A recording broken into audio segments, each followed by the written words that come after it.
only believe, only believe, all things are possible,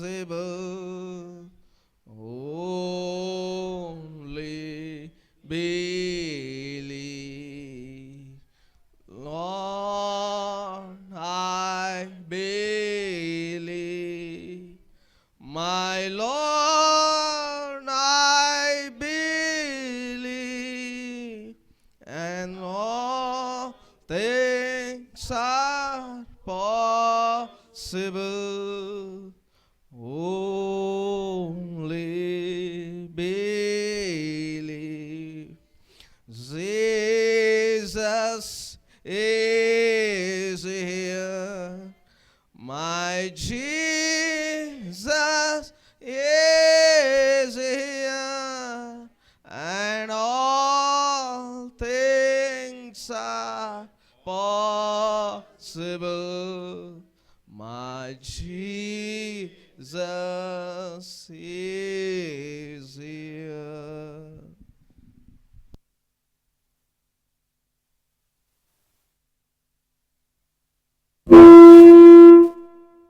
దేవునికి స్తోత్రం. హల్లెలూయా. అది అవుట్ చేసిన అది అవుట్ చేయి.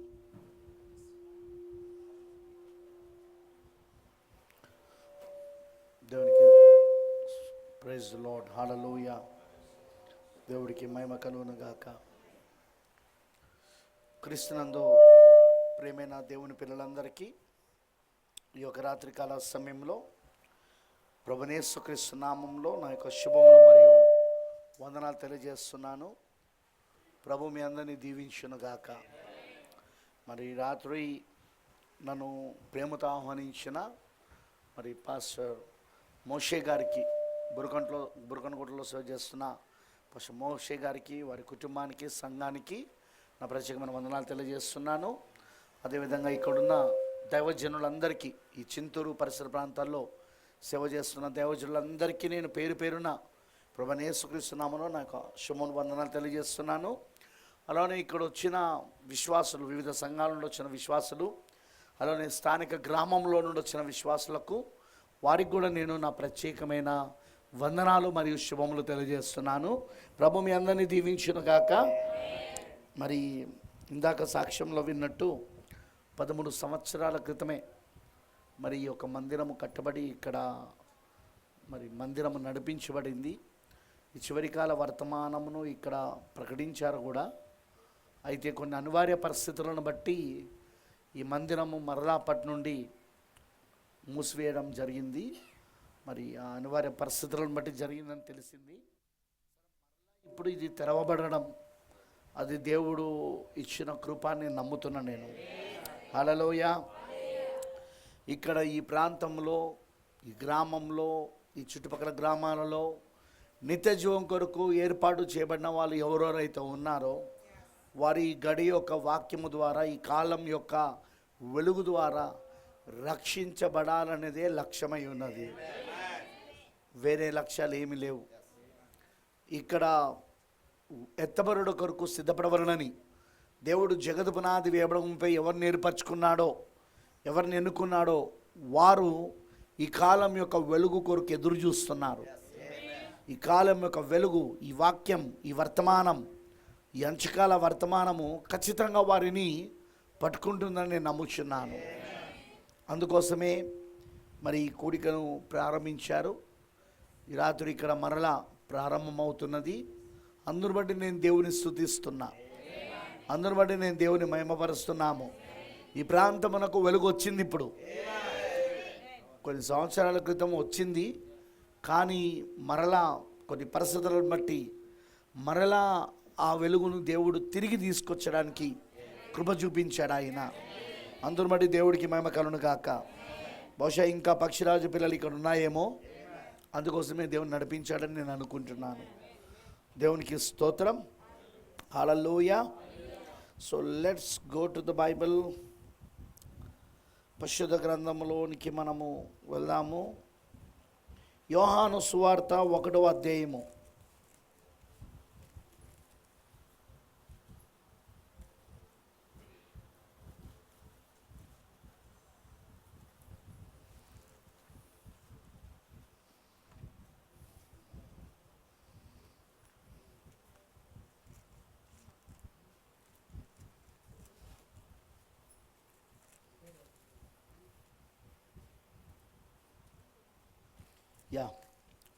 యోహాను సువార్త 1వ అధ్యాయము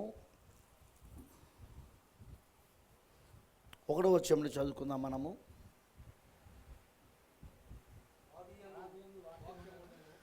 ఆదియందు వాక్యముండెను, వాక్యము దేవుని యొద్ద ఉండెను, వాక్యము దేవుడై ఉండెను. ఆయన ఆదియందు దేవుని యొద్ద ఉండెను, సమస్తమును ఆయన మూలముగా కలిగెను. కలుగున్నదేది ఆయన లేకుండా కలగలేదు. ఆయనలో జీవముండెను, ఆ జీవము మనుషులకు వెలుగై ఉండెను. ఆ వెలుగు చీకట్లో ప్రకాశించుచున్నది కానీ చీకటి దాన్ని గ్రహింపకుండెను. ఆ తర్వాత 14వ వచనం చదువుదాం. ఆ వాక్యము శరీరధారి అయి కృపా సత్య సంపూర్ణుడిగా మన మధ్య నివసించెను. తండ్రి వలన కలిగిన అద్వితీయ కుమారుని మహిమ వలె మనము ఆయన మహిమను కనుగొంటిమి. ప్రభు ఈ మాటలను దీవించును గాక. Let's pray. ప్రార్థించుకుందాం. ప్రభు అయిన దేవా, సర్వశక్తిమంతుడా, కృపామయుడైన తండ్రి, నీకు వందనాలు. ఈ రాత్రి మేము చదివిన ఈ వాక్యమే మాకు వెలుగై ఉన్నది. ఎందుకంటే నీ వాక్యము మాకు వెలుగును ప్రభువా. నీ వాక్యే వెలుగును సృజించింది. ఆదిలో ఆదికాండం 1వ అధ్యాయంలో చూస్తే వెలుగు కలుగునుగాక నువ్వు పలికినప్పుడు ఆ పలకబడిన మాట, ఆ వాక్యము వెలుగును కలగజేసింది. నీ వాక్యమే మాకు అందుకు వెలుగై ఉన్నది. ఓ ప్రభువా, నీ వాక్యము మా పాదములకు దీపమని, నా త్రోవలకు వెలుగని కీర్తనకారుడు చెప్తున్నాడు. నిజమే దేవా, ఆ వెలుగులో నడుచుటకు ఈ రాత్రి నువ్వు ఎవరిని ఏర్పరచుకున్నావో, ఎవరిని ఎన్నుకున్నావో ఈ ప్రాంతంలో వారు ఖచ్చితంగా వెలుగు చేత ఆకర్షించబడి వాళ్ళ ఆ వెలుగులో నడిచే భాగ్యము దయచేయి. ఎందుకంటే ఆ వెలుగు ఏంటో కాదు, నీ వాక్యమే దేవా. ఆ వెలుగు ఏంటో కాదు, యేసుక్రీస్తే. ప్రభువా, నేనే లోకమునకు వెలుగై ఉన్నాను అన్నావు. అవును ప్రభువా, నువ్వు లోకానికి వెలుగు. నీవు వాక్యమే వెలుగై ఉన్నది. చీకటిలో నివసిస్తున్న నీ ప్రజలకు ప్రభువా, నువ్వు వెలుగును ప్రకాశింపజేస్తున్నావయ్యా. ఖచ్చితంగా ఈ రాత్రి ఆ వెలుగు ఇక్కడ ప్రకాశింపబడుతుండగా నీ పిల్లలు ఎవరెవరైతే నిత్య జీవం కొరకు ఏర్పరచబడ్డారో వాళ్ళు ఖచ్చితంగా ఆకర్షించబడుదురు కాక. వాళ్ళు ఆకర్షించబడేది మాకు కాదు, వాక్యానికి వెలుగుకి ఆకర్షించబడాలి. వాళ్ళు ఆకర్షించబడి నీ సన్నిధికి వాళ్ళు రావాలి. అలా నువ్వు చేయమని ప్రార్థిస్తున్నాను. ఆకర్షించుకోమని కోరుతున్నాను. వారు ఆకర్షించబడి రక్షించబడాలి ప్రభువా. వాళ్ళు వెలుగులో నడవాలి ప్రభువా. ఎందుకంటే లోకమంతా చీకట్లో నడుస్తున్నది, కానీ ఇప్పుడు మేము వెలుగులో నడిచే వాళ్ళము. ఎందుకంటే మేము వెలుగు సంబంధులం. మేము లోకస్తులు చీకటి సంబంధులు. అందుకే వాళ్ళు చీకటిని ప్రేమిస్తారు, చీకట్లోనే జీవిస్తారు, చీకట్లోనే వాళ్ళు ఉంటారు. కానీ మేము వెలుగు సంబంధులం. ఖచ్చితంగా వెలుగు కోసం మేము ఎదురు చూస్తాం. వెలుగును కోసమే మేము ఇష్టపడతాం దేవా. వెలుగులోనే మేము జీవిస్తాము, సంచరిస్తాం. ఎందుకంటే మేము వెలుగు సంబంధులం కాబట్టి. ఈ రాత్రి ఇంకెవరెవరు ప్రభు ఆ వెలుగు సంబంధులుగా ఉన్నారో వాళ్ళు చీకట్లో నివసిస్తూ ఉంటే ఈ వెలుగు వాళ్ళని ఆకర్షించి వెలుగు సంబంధులైన వాళ్ళు ఆ వెలుగులో నడుచున్నట్లుగా సహాయం చేయి. ఆ కృప నువ్వు ఇవ్వు దేవా. ఖచ్చితంగా ఆ కృప నువ్వు ఇవ్వమని నీకు సమర్పిస్తూ యేసుక్రీస్తు నామములో ప్రార్థిస్తున్నాము. ఆమేన్. దయచేసి కూర్చోనండి.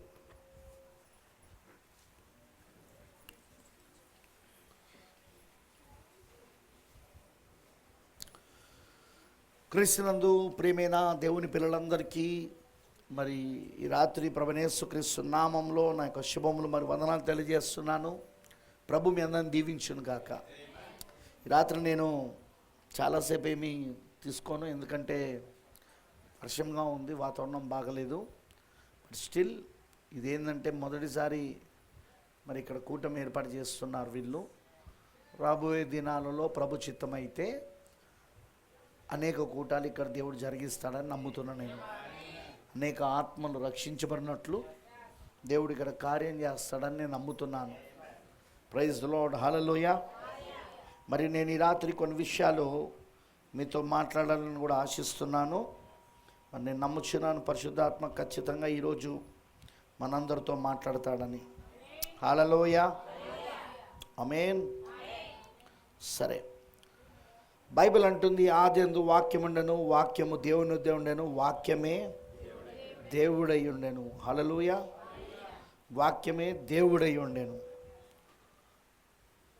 దేవుడు ఏమై ఉన్నాడంటే వాక్యమై ఉన్నాడు. వర్డ్, దేవుడు వాక్యమై ఉన్నాడు, దేవుడు ఆత్మై ఉన్నాడు.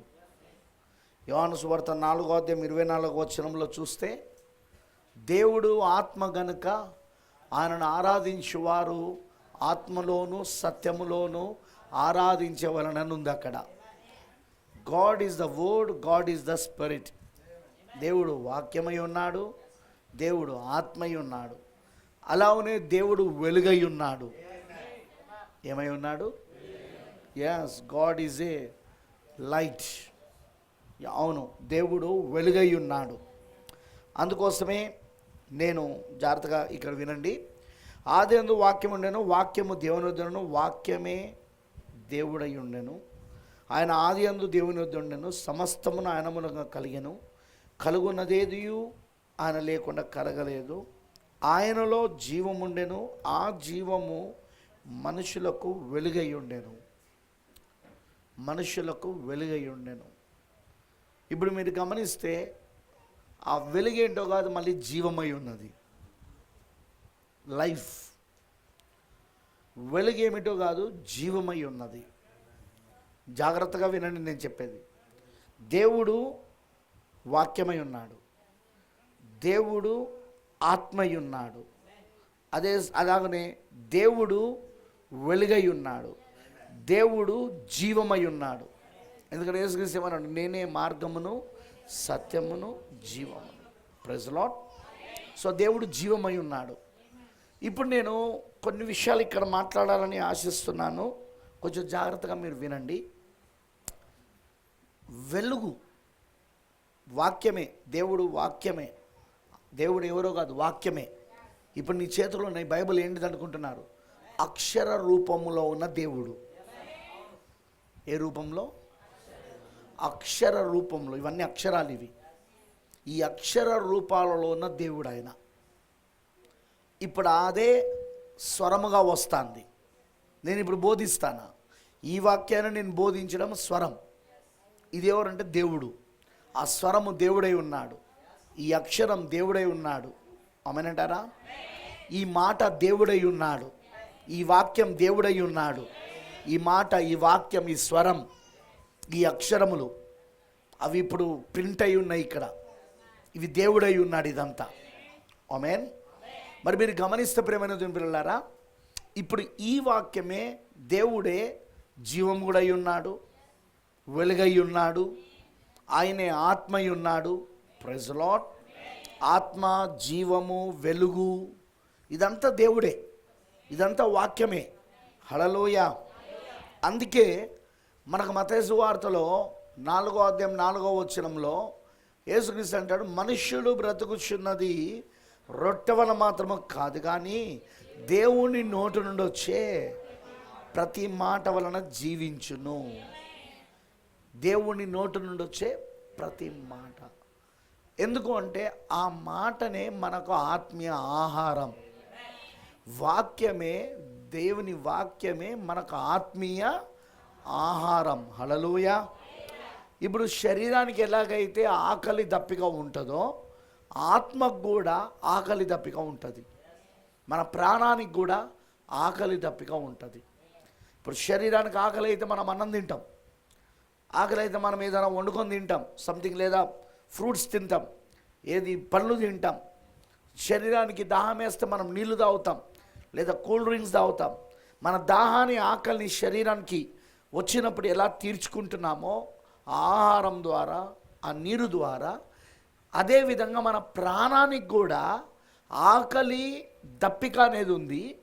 ఆ ఆకలి దప్పికను మనం ఎలా తీర్చుకోవాలంటే ఈ వాక్యమే మనకు జీవాహారము, ఈ వాక్యమే మనకు జీవజలం. యేసుక్రీస్తు అందుకే ఏమన్నాడంటే పరలోకము నుండి దిగొచ్చిన జీవాహారమును నేనే అన్నాడు. పరలోకము నుండి దిగొచ్చిన జీవాహారమును నేనే, అలానే జీవజలమును కూడా నేనే అన్నాడు ఆయన. దప్పికొన్న వారులారా నా యొద్దకు రండి, నేను ఇచ్చి ఈ ఉచితమైన జీవజలమును త్రాగండి. Praise the Lord, hallelujah. సో ఇప్పుడు శరీరానికి ఎలాగైతే ఆకలి దప్పికలు ఉన్నాయో మన ప్రాణానికి కూడా ఆకలి దప్పికలు ఉన్నాయి. ఈ ఆకలి దప్పికను తీర్చడానికే దేవుడు ఏం చేశాడంటే తన వాక్యాన్ని జీవాహారముగా ఇచ్చాడు. వాక్యాన్ని జీవాహారముగా ఇచ్చాడు. మరి ఈ వాక్యమునే జీవజలముగా ఇచ్చాడు. వాక్యమే జీవాహారము, వాక్యమే జీవజలం. అర్థమైంది అందరికీ? వాక్యమే జీవాహారము, వాక్యమే జీవజలం. అది ఎందుకు ఇచ్చాడు అంటే మన ప్రాణములను తృప్తిపరచుకోవడానికి, మన ప్రాణములకు ఉన్న ఆకలి దప్పికలను తీర్చుకోవడానికి. Praise the Lord. అందుకే ఆకలి గల వాళ్ళారా నా యొద్దకు రండి అన్నాడు, దప్పికొన్న వాళ్ళారా నా యొద్దకు రండి అన్నాడు. ఏ ఆకలి, ఏ దప్పిక గురించి మాట్లాడుతున్నాడు ఆయన? శరీరానికి ఉండే ఆకలి దప్పిక కాదు, మన ప్రాణానికి ఉన్న ఆకలి దప్పికను గురించి మాట్లాడుతున్నాడు ఆయన. అందుకే ఈ రోజున మన ప్రాణము దేని చేత తృప్తి పొందాలంటే దేవుని వాక్యము చేత. ఇప్పుడు యేసుక్రీస్తు అందుకే మత్తయి సువార్త 4:4 మనుష్యుడు బ్రతుకుచున్నది రొట్టె వల్ల మాత్రమే కాదు, రొట్టె దేనికోసం? శరీరానికి ఉన్న ఆకలి తీర్చడానికి. మనం చేసుకున్న ఇంట్లో రొట్టె, అది గోధుమ రొట్టె కావచ్చు, రవ్వలతో చేసే రొట్టె కావచ్చు, ఇంకా ఏ జొన్న రొట్టె కావచ్చు, దేనితో చేసుకున్నా అది మన శరీరానికి ఉన్న ఆకలి తీర్చడానికి. మనుష్యుడు బ్రతుకుచున్న రొట్టె వల్ల మాత్రమే కాదు కానీ దేవుని నోటి నుండి వచ్చే ప్రతి మాట వలన జీవించును అన్నాడు ఆయన. ఎందుకు? ఆ మాటే, ఆ వాక్యమే మనందరికీ జీవాహారం, మనందరికీ జీవజలమై ఉన్నది. అది కూడా ప్రతి మాట, కొంత కాదు, ప్రతి మాట, దేవుని నోటి నుండి వచ్చిన ప్రతి మాట, అంటే ఈ బైబిల్ అంతా అన్నమాట. హల్లెలూయా. అందుకే మనము జాగ్రత్తగా మనం గమనిస్తే ఒక వ్యక్తికి ప్రాణాత్మలు ఆకలి దప్పికతో ఉన్నప్పుడు ఆ వ్యక్తికి ఆ ప్రాణాత్మలు ఏ విధముగా దేవుడు తృప్తిపరిచేవాడంటే తన వాక్యాన్ని పంపించడం ద్వారా. ఆయన తన వాక్యాన్ని పంపించడం ద్వారా. బ్రదర్, వాక్యమును ఎట్లా తినాలి మనం? ఇప్పుడు క్వశ్చన్ వస్తుంది. భోజనం అంటే తింటాం, రొట్టె అంటే తింటాం, అది శరీరానికి ఉన్న ఆకలిని తీర్చుకుంటాం. దాహం వేస్తే నీళ్ళు తాగుతాం, జలం, నీళ్ళు. మరి జీవజలం వాక్యాన్ని ఎట్లా తాగాలి? జీవాహారం వాక్యాన్ని ఎట్లా తినాలి నీ ప్రాణానికి? Very simple. నువ్వు వాక్యమును వినడమే తినడమై ఉన్నది. మరలా చెప్తున్నా, వాక్యాన్ని వినడమే నీ ప్రాణము వాక్యాన్ని తినడమై ఉన్నది. గ్రీకు భాషలో, ఎందుకంటే ఈ కొత్త నిబంధన అంతా ఆదిమ గ్రీకు భాషలో రాయబడ్డది, పాత నిబంధన ఆదిమ హెబ్రూలో రాయబడ్డది, కొత్త నిబంధన గ్రీకు మరియు లాటిన్ భాషలో రాయబడ్డది ఒరిజినల్గా. అది మన తెలుగులోకి తర్జుమా చేశారు. ఆయా దేశ భాషలలోనికి బైబిల్ని తర్జుమా చేశారు. కానీ ఒరిజినల్గా బైబిల్ రాయబడ్డది, పాత నిబంధన అంతా కూడా ఆదిమ హెబ్రూ నుండి రాయబడ్డది.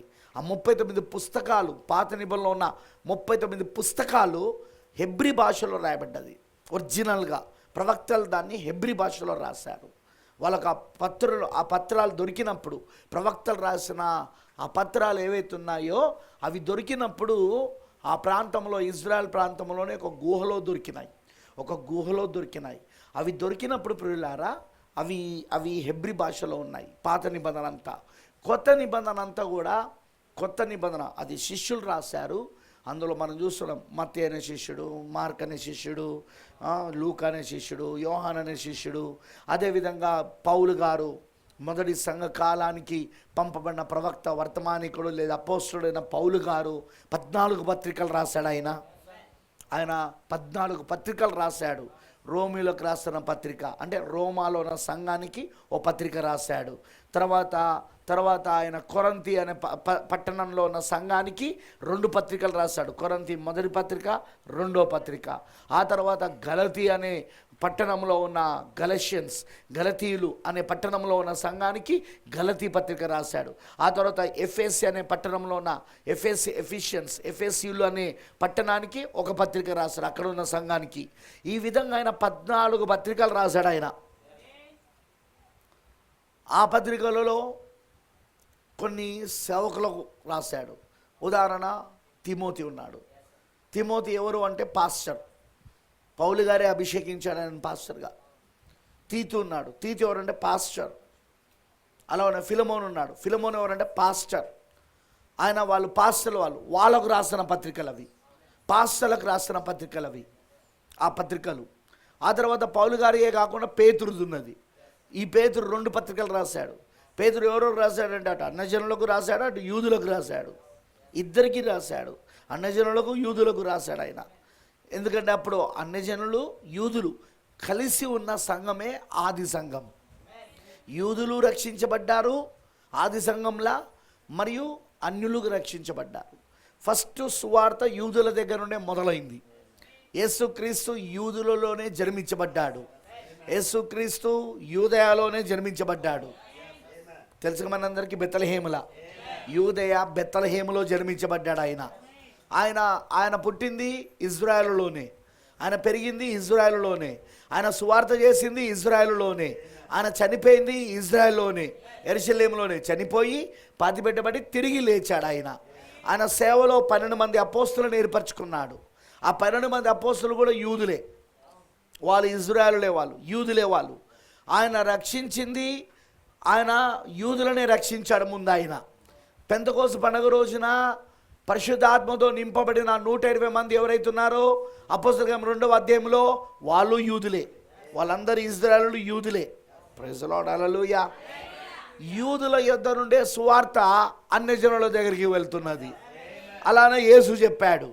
ఎందుకంటే ముందు యూదుల దగ్గరికి వెళ్ళినప్పుడు యూదులలో ఎవరెవరు ఏర్పరచబడ్డారో, ఎన్నుకోబడ్డారో వాళ్ళందరూ ఆ సువార్తను అంగీకరించి రక్షించబడుతున్నారు. మిగతా వాళ్ళందరూ ఆ సువార్తను త్రోసివేస్తున్నారు. యూదులు ఆ సువార్తను త్రోసివేసినందుకు సువార్త అన్యజనుల వైపు త్రిప్పబడింది. మనమెవరం? యూదులం కాదు. మనము యూదులం కాదు, ఇజ్రాయెలం కాదు. మనమందరము భౌతికంగా అన్యజనులం. కరెక్టేనా?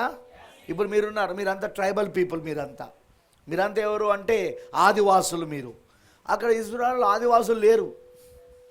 మనమందరము అన్యజనులలో మనం ఉన్నవాళ్ళం, అన్యజనులుగా పిలబడుతున్న వాళ్ళం.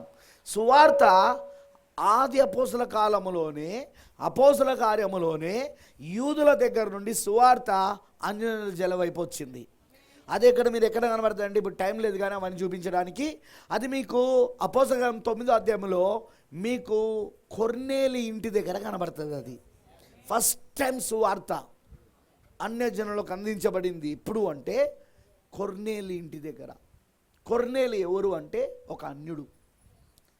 ఆ సమయంలో ఆ అన్యుడైన కొర్నేలి తను దర్శనమును పొందుకొని, పరలోక దర్శనాన్ని పొందుకొని, యూదుడైన పేతురుని పిలిపించుకొని, సీమోను పేతురుని పిలిపించుకొని సువార్త పేతురు ద్వారా వింటూ ఉండగా కొర్నేలి కుటుంబము, కొర్నేలి బంధువులు, స్నేహితులు, ఎవరెవరైతే అన్యజనులు ఉన్నారో వాళ్ళందరూ ఇట్లనే కూర్చొని వింటా ఉన్నారు. పేతురు నోరు తెరిచి వాక్యం చెప్తా అంటే ఫస్ట్ టైం వాళ్ళు యేసుని గురించి వింటా ఉన్నారు. ఫస్ట్ టైం సువార్త వాళ్ళకు ప్రకటించబడతా ఉన్నది. అదిగో అప్పుడు వాళ్ళందరూ పరిశుద్ధాత్మతో నింపబడ్డారు. వాళ్ళందరూ పరిశుద్ధాత్మతో నింపబడి యేసుక్రీస్తు నామములో బాప్తిసం పొందుకున్నట్టు మనకు అక్కడ 10వ అధ్యాయంలో రాయబడి ఉంది. అక్కడ ప్రైజ్ లార్డ్, హల్లెలూయా. అర్థమైందని చెప్పింది. అపోస్తలకార్యం 10వ అధ్యాయంలో ఈ సంఘటన మనకు కనబడుతుంది. ఇటలీ వెళ్ళిన పటాలంలో శతాధిపతి అయిన కొర్నేలను ఒకడున్నాడు ఇటలీలో. అర్థమైందా? సువార్త ఇప్పుడు ఎక్కడి నుండి వెళ్ళిందంటే యూదుల యుద్ధ నుండి సువార్త ఇప్పుడు అన్యజనుల వైపు తిరిగింది. ఈ విధముగా సువార్త అక్కడ ప్రారంభమై ఆ తర్వాత ఇక అన్యజనులకు ఇక ప్రకటించబడడం మొదలైంది. 9వ అధ్యాయంలో పౌలు గారు మారారు. సౌలు నుండి పౌలుగా మారాడు. సౌలు నుండి పౌలుగా మారిన ఆయనను దేవుడు ముఖ్యంగా అన్యజనులకు అపోస్తలుడుగా ఎన్నుకున్నాడు. అన్యజనులకు అపోస్తలుడుగా ఎన్నుకున్నాడు. పేతురు యూదులకు అపోస్తలుడుగా ఎన్నుకోబడ్డాడు. అందుకే మొదటి సంఘం, ఆదిలో ఉన్న ఎఫెసీ సంఘం, మొదటి సంఘం, అపోస్తల కార్యంలో ఉన్న సంఘం ఏదైతుందో 2 జనాంగాలు ఉంటారు. ఇటు యూదులు ఉంటారు ఆ సంఘంలా, ఇటు అన్యులు ఉంటారు. Praise lord.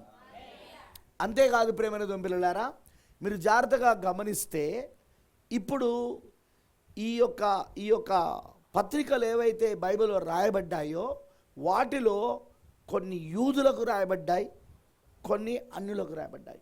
ఉదాహరణ హెబ్రీ పత్రిక ఉంది, పేరే హెబ్రీ. ఇజ్రాయెల్కి ఇంకో పేరు ఏం పేరంటే హెబ్రీయులు. ఇజ్రాయేలులకు ఇంకొక పేరు ఏం పేరంటే హెబ్రీయులు. హెబ్రీయులు అని ఎందుకంటారు అంటే వాళ్ళు హెబ్రీ భాష మాట్లాడతారు కాబట్టి. ఇప్పుడు మనల్ని తెలుగు వాళ్ళు అంటారు, మనల్ని ఏమంటారు చెప్పు. కానీ వాస్తవంగా మనం తెలంగాణలో ఆంధ్రప్రదేశ్ మనది, కానీ మనల్ని తెలుగు వాళ్ళని ఎందుకంటారు, తెలుగు మాట్లాడతాం కదా. మీకు అర్థమైందని అన్నది. అదే ఇప్పుడు తమిళ వాళ్ళు ఉన్నారనుకో అర్వమోళ్ళు అంటారు, ఎందుకు వాళ్ళ భాష అర్వం కాబట్టి. అదే హిందీ మాట్లాడేటోళ్ళు ఉన్నారనుకో అరే వాళ్ళు హిందీ వాళ్ళు అంటారు. అంటారా అన్నారా ఎందుకు వాళ్ళు హిందీ మాట్లాడతారు అంటే భాషను బట్టి ఆ పేరు వస్తుంది అన్నమాట. ఏ భాష మాట్లాడితే ఆ పేరు. ఇప్పుడు వీళ్ళని హెబ్రీయులను ఎందుకు పిలిచేవారంటే హెబ్రీ భాష మాట్లాడేవాళ్ళు కాబట్టి. ప్రైజ్ లార్డ్, హల్లెలూయా. మరియు బైబిల్ రాయబడింది ఆది కాండము నుండి మొదలుకొని మలాకి గ్రంథం వరకు పాత నిబంధనలోని 39 పుస్తకాలు బైబిల్ రాయబడింది మాత్రం ఆదిమ హెబ్రీలో రాయబడ్డాయి. తర్వాత కొత్త నిబంధనకు వచ్చినప్పుడు కొత్త నిబంధన 27 పుస్తకాలు మొత్తం మత్తయి సువార్త నుండి ప్రకటన వరకు. ఇందులో కొన్ని గ్రీకు భాషలో రాయబడ్డాయి, కొన్ని లాటిన్ భాషలో రాయబడ్డాయి. కొన్ని అంటే ఒరిజినల్ పత్రులు, నేను అనేది ఒరిజినల్ పత్రాలు అన్నమాట. కొన్ని గ్రీకు భాషలోను, కొన్ని లాటిన్ భాషలో. ఇప్పుడు దాన్నే ఆ పాత నిబంధన మరి కొత్త నిబంధన ఏదైతే ఉందో దాన్నే ఆయా దేశ భాషలలోనికి దాన్నే భాషాంతరం అంటే అర్థం భాషలు మార్చి రాశారనమాట. ఇప్పుడు ఆ హెబ్రీ భాషలో ఉన్నదాన్ని తెలుగులో రాశారు. దాన్ని మనం పాత నిబంధన చదువుతాం. కొత్త నిబంధన ఎలాగైతే అది గ్రీకు మరియు లాటిన్ భాషలో రాయబడ్డదో దాన్ని తెలుగులో తర్జుమా చేశారు. అదే మనం ఇప్పుడు చదువుతా ఉన్నాం. హల్లెలూయా. నేను చెప్పేది మీకు అర్థమవుతున్నదా? అయితే మీరు గమనించాల్సింది ఏంటంటే గ్రీకు భాషలో, ఎందుకు నేను గ్రీకు భాష అని మాట్లాడతానంటే గ్రీకు భాషలో కొన్ని పదాలు ఉన్నాయి. ఆ పదాలలో నీకు వినడమన్నా తినడమన్నా ఒకే పదం వాడబడింది. మామూలుగా ఎవరైనా కలిసినామనుకో తిన్నావా అని తెలంగాణ భాషలో అడుగుతారు, ఆంధ్ర భాషలో భోంచేసావా అని అడుగుతారు. కరెక్టేనా? అంతేగాని విన్నావా అని అంటున్నారా? చెప్పండి. తిన్నావా అన్న దాన్ని పట్టుకొని విన్నావా అని అంటారా? ఎవరైనా అంటారా? అనరు. ఎందుకు? మనకు 2 పదాలు ఉన్నాయి. తినడానికి వినడానికి వేరు పదాలు. తిన్నావా అనేది ఒక పదం, తినడం అనేది ఒక పదం, వినడం అనేది ఒక పదం. కానీ గ్రీకు భాషలో అట్లా కాదు. వినడానికి తినడానికి ఒకే మాట వాడారు వాళ్ళు. ఎందుకు అంటే దానికి కారణం ఏంటిది అంటే సందర్భాన్ని బట్టి నువ్వు విన్నావా తిన్నావా అనే మాట ఒకే పదం వాడబడినా అక్కడున్న సందర్భాన్ని బట్టి వాళ్ళకి అర్థమైపోతుంది. అది అర్థమైందని అన్నది. సో ఇప్పుడు మన ప్రాణానికి వాక్యం ఎట్లా జీవాహారం అవుతుందంటే దీన్ని పట్టుకొని మనం తినలేం. ఈ పుస్తకాలు చింపుకొని తినలేం. అట్లయితే గాడిదలం అవుతాం. ఎందుకంటే గాడిదనే కాదు తినేది, గాడిద కాగితాలు తింటుంది. తెలుసా మీకు ఆ విషయం? మనం అట్లయితే గాడిదలం అవుతాం. మనం మనం మనం అలా తినలేం. మరి ఎలా తినాలి వాక్యాన్ని అంటే వినడం. అందుకే గ్రీకు భాషలో వినడము తినడమునకు ఒకే పదం వాడబడింది. నువ్వు వాక్యాన్ని వింటా ఉంటే నీ ప్రాణానికి ఆహారం అందుతూ ఉన్నది. నేను చెప్పేది మీకు ఏమైనా అర్థమవుతుందా? నువ్వు వాక్యాన్ని వింటా ఉంటే ఆ వాక్యం ఏమవుతుందంటే నీ ప్రాణమునకు అది ఆహారముగా తినడం జరుగుతుంది. అంటే నీ ప్రాణం తింటాంది వాక్యాన్ని. వినడము అంటే తినడం అక్కడ, వాక్యమును వినడము అంటే తినడం అక్కడ. అర్థమైంది అందరికీ నేను చెప్పింది? అందుకే మొదటి కీర్తన చదువుదాం, పట్టు తీయండి. ఎందుకంటే మరీ అన్ని నోటితో చెప్తే బాగుండదుగా, కొన్ని చదివితే కూడా బాగుంటుంది. తీయండి, మొదటి కీర్తన తీయండి, మొదటి వచనం నుండి. దుష్టుల ఆలోచన చెప్పన నడవక,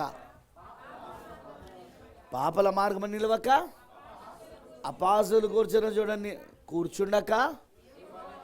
యెహోవా ధర్మశాస్త్రం అంటే వాక్యం. యెహోవా ధర్మశాస్త్రం అంటే వాక్యమే కదా అండి. ధర్మశాస్త్రం ఏం వేరే కాదుగా, వాక్యమేగా. యెహోవా ధర్మశాస్త్రము ఆనందించుచు దివారాత్రములు దానిని ధ్యానించువాడు ధన్యుడు. ఏంటిది? యెహోవా ధర్మశాస్త్రాన్ని దివారాత్రులు ధ్యానించువాడు ధన్యుడు. ఎందుకు? ఇప్పుడు చదవండి కింద. అతడు నీటి కాలవ యోరన నాటబడినదై ఆకువాడక తన కాలమందు ఫలమిచ్చు చెట్టు వలె ఉండును. ఇప్పుడు యాక్చువల్గా తెలుగులో నీటి కాలువ అని ఉంది. ఎండాకాలం వచ్చినప్పుడు నీటి కాలువలు అన్నీ ఎండిపోతాయి. అప్పుడు ఆ నీటి కాలువ యోరన ఉన్న చెట్టు కూడా ఎండిపోవాల్సిందే, దానికి నీళ్ళు లేవు కాబట్టి. కానీ ఇంగ్లీష్లో ఏముంటుందంటే, తెలుగు తర్జుమా తప్పిక్కడ, ఇంగ్లీష్లో ఏముంటుందంటే అది reverse of water. Reverse of water అంటే నదుల నీరు ఓరన. ఇప్పుడు మన గోదావరి నది ఉంది, అసలు ఎండాకాలంలో కూడా అది ఎండిపోదు. ఎండిపోతుందా? గోదావరి నది ఎండాకాలంలో ఎండిపోతుందా?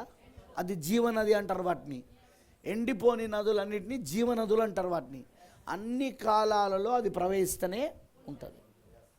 ఇప్పుడు నదుల నీరి ఓరన అలా నిరంతరము అన్ని కాలాలలో మొత్తం 6 ఋతులలో ప్రవహించే నది ఏదైతే ఉంటుందో, మొత్తం సంవత్సరం అంతా 6 ఋతువులు ప్రవహించే నది ఏదైతే ఉంటుందో, అలాంటి నది ఓరన ఒక చెట్టు నాటబడిందంటే అది ఎండిపోవడానికి అవకాశం ఉందా? ఎందుకంటే దానికి ఎప్పుడు ఏమందుతుంది? నీరు అండుతుందా? నీరు అండుతుందా? ఒక చెట్టు ఎండిపోవాలంటే దానికి నీరు అందకపోతే ఎండిపోతుంది. హల్లెలూయా. కానీ ఆ చెట్టు అది ఎండిపోకపోవడానికి కారణం ఏంటిది? ఆకు వాడక, ఎండిపోకుండా, ఆకు వాడకుండా తన కాలమందు ఫలమిచ్చు చెట్టు వలె. ఎందుకంటే అది నీరు ఎప్పుడు దానికి అందుతూ ఉంది. ఇప్పుడు యెహోవా ధర్మశాస్త్రాన్ని దివారాత్రులు ధ్యానించేవాడు ఎట్లున్నాడంటే కీర్తనకారుడు, ఒక నీటి యోరన, ఒక నదుల నీటి యోరన నాటబడిన ఒక చెట్టు ఎలా ఎండిపోకుండా తన కాలం వచ్చినప్పుడు ఫలాలు ఇస్తూ ఉంటుందో అలానే ఉంటాడు అన్నాడు అక్కడ. అంటే దేంటిది? దేవుడు వాక్యం నువ్వు ఎప్పుడు వింటా ఉంటే, దివారాత్రులు తింటా ఉంటే, త్రాగుతూ ఉంటే చెట్టు ఏం చేస్తా? నీళ్ళు తాగుతూ ఉన్నది. నువ్వు వాక్యమును జీవజలాన్ని తాగుతా ఉన్నావు. నువ్వు వినడమే తాగడం, వినడమే తినడం. వాక్యం ఏంటి? దేవుడి వాక్యం జీవారమై ఉన్నది. దేవుని వాక్యం జీవారం, నీ ప్రాణానికున్న ఆకలిని తీర్చేది. అలానే దేవుడి వాక్యం జీవజలమై ఉన్నది, నీ ప్రాణానికున్న దాహాన్ని తీర్చేది. నువ్వెప్పుడు వాక్యాన్ని వింటా ఉంటే అది నీ ప్రాణముకున్న ఆకలి దాహాన్ని తీరుస్తా ఉన్నది. ఇప్పుడు అది ఒక మనిషి పాపం చేయడానికి కారణంలో ఒక కారణం ఏంటంటే ప్రాణములో ఉన్న ఆకలి దప్పిక. ఆ ఆకలి దప్పికను తీర్చుకోవడానికి పాపపు సంబంధమైన విధానాల ద్వారా తీర్చుకుంటాడు. ఉదాహరణ చెప్తాను నేను. ఇప్పుడు ఒక అతను బ్రాండీ షాప్కి వెళ్తున్నాడు, తాగుదామని, మత్తుపానాలు తాగుదామని, మద్యం తాగుదామని, అదే బీరో బ్రాండియో లేకపోతే దాని ఏమంటారు సారాయో లేకపోతే కల్లో ఏదో తాగడానికి వెళ్తున్నాడు. ఇప్పుడు అతను పిలుద్దాం, బాబు ఈ ట్రాన్ పిలుద్దాం, ఇది మినరల్ వాటర్ మంచిగానండి, దీన్ని 10 రూపాయలు పెట్టుకున్నాం, ఇది దాగి ఇంటికి పోయి పడుకోపో అని చెప్పు. ఎందుకంటే వాడు ఇప్పుడు పోతున్నాడు కదా ఆడడానికి. లేకపోతే సరేలే ఒక జ్యూస్ తయారు చేసి పెడదాం, ఒక మంచి యాపిల్ జ్యూసు క్యారెట్ జ్యూసు ఏదో ఒక జ్యూసు ఒక మంచి బాటిల్లో నింపి, బాబు ఇట్రా ఇది దాగి పోయి ఇంట్లో పోయి పడుకోపో అన్నాం. తాగుతాడా? అతని దాహం శరీరానికి కాదు. మీకు ఏమైనా అర్థమైందా నేను అన్నది? అతని దాహము శరీరానికి దాహం అయితే ఇంట్లో నీళ్ళు ఉన్నాయి కదా, ఇంట్లో కోకోకోలా ఉంది కదా, ఇంట్లో పెప్సీ ఉంది కదా. నీకు అర్థమైందా నేను అన్నది? ఇంట్లో ఫ్రూట్ జ్యూస్ చేసుకొని తాగొచ్చు కదా. అతని దాహము శరీరంది కాదు, అతని దాహం ప్రాణాంది. ఇప్పుడు ప్రాణాన్ని తృప్తిపరచుకోవాలంటే అతనికి ఒకటే మార్గం, ఇక అంతే, అతనికి తెలిసిన మార్గం. అదేంటిదంటే బ్రాండీ షాప్కి వెళ్ళాలి, తాగాలి. తాగితే వానికి తృప్తి, ఆ దాహం తీరిపోతుంది. నేను అర్థమైందా? వాడు సిగరెట్ ఎందుకు తాగుతాడు, వాడు చుట్ట ఎందుకు తాగుతాడు, వాడు బీడి ఎందుకు తాగుతాడు, ఎందుకు తాగుతాడు? వానికి దాహం శరీరానికి కాదు, ప్రాణానికి. వాని ప్రాణంలోన దాహాన్ని తీర్చుకోవడానికి ఈ ఈ ఈ పాప సంబంధమైన పద్ధతులు, అపవాది తీసుకొచ్చిన ఈ పాప సంబంధమైన విధానాల ద్వారా వాని ప్రాణాన్ని తృప్తిపరుచుకుంటాడు.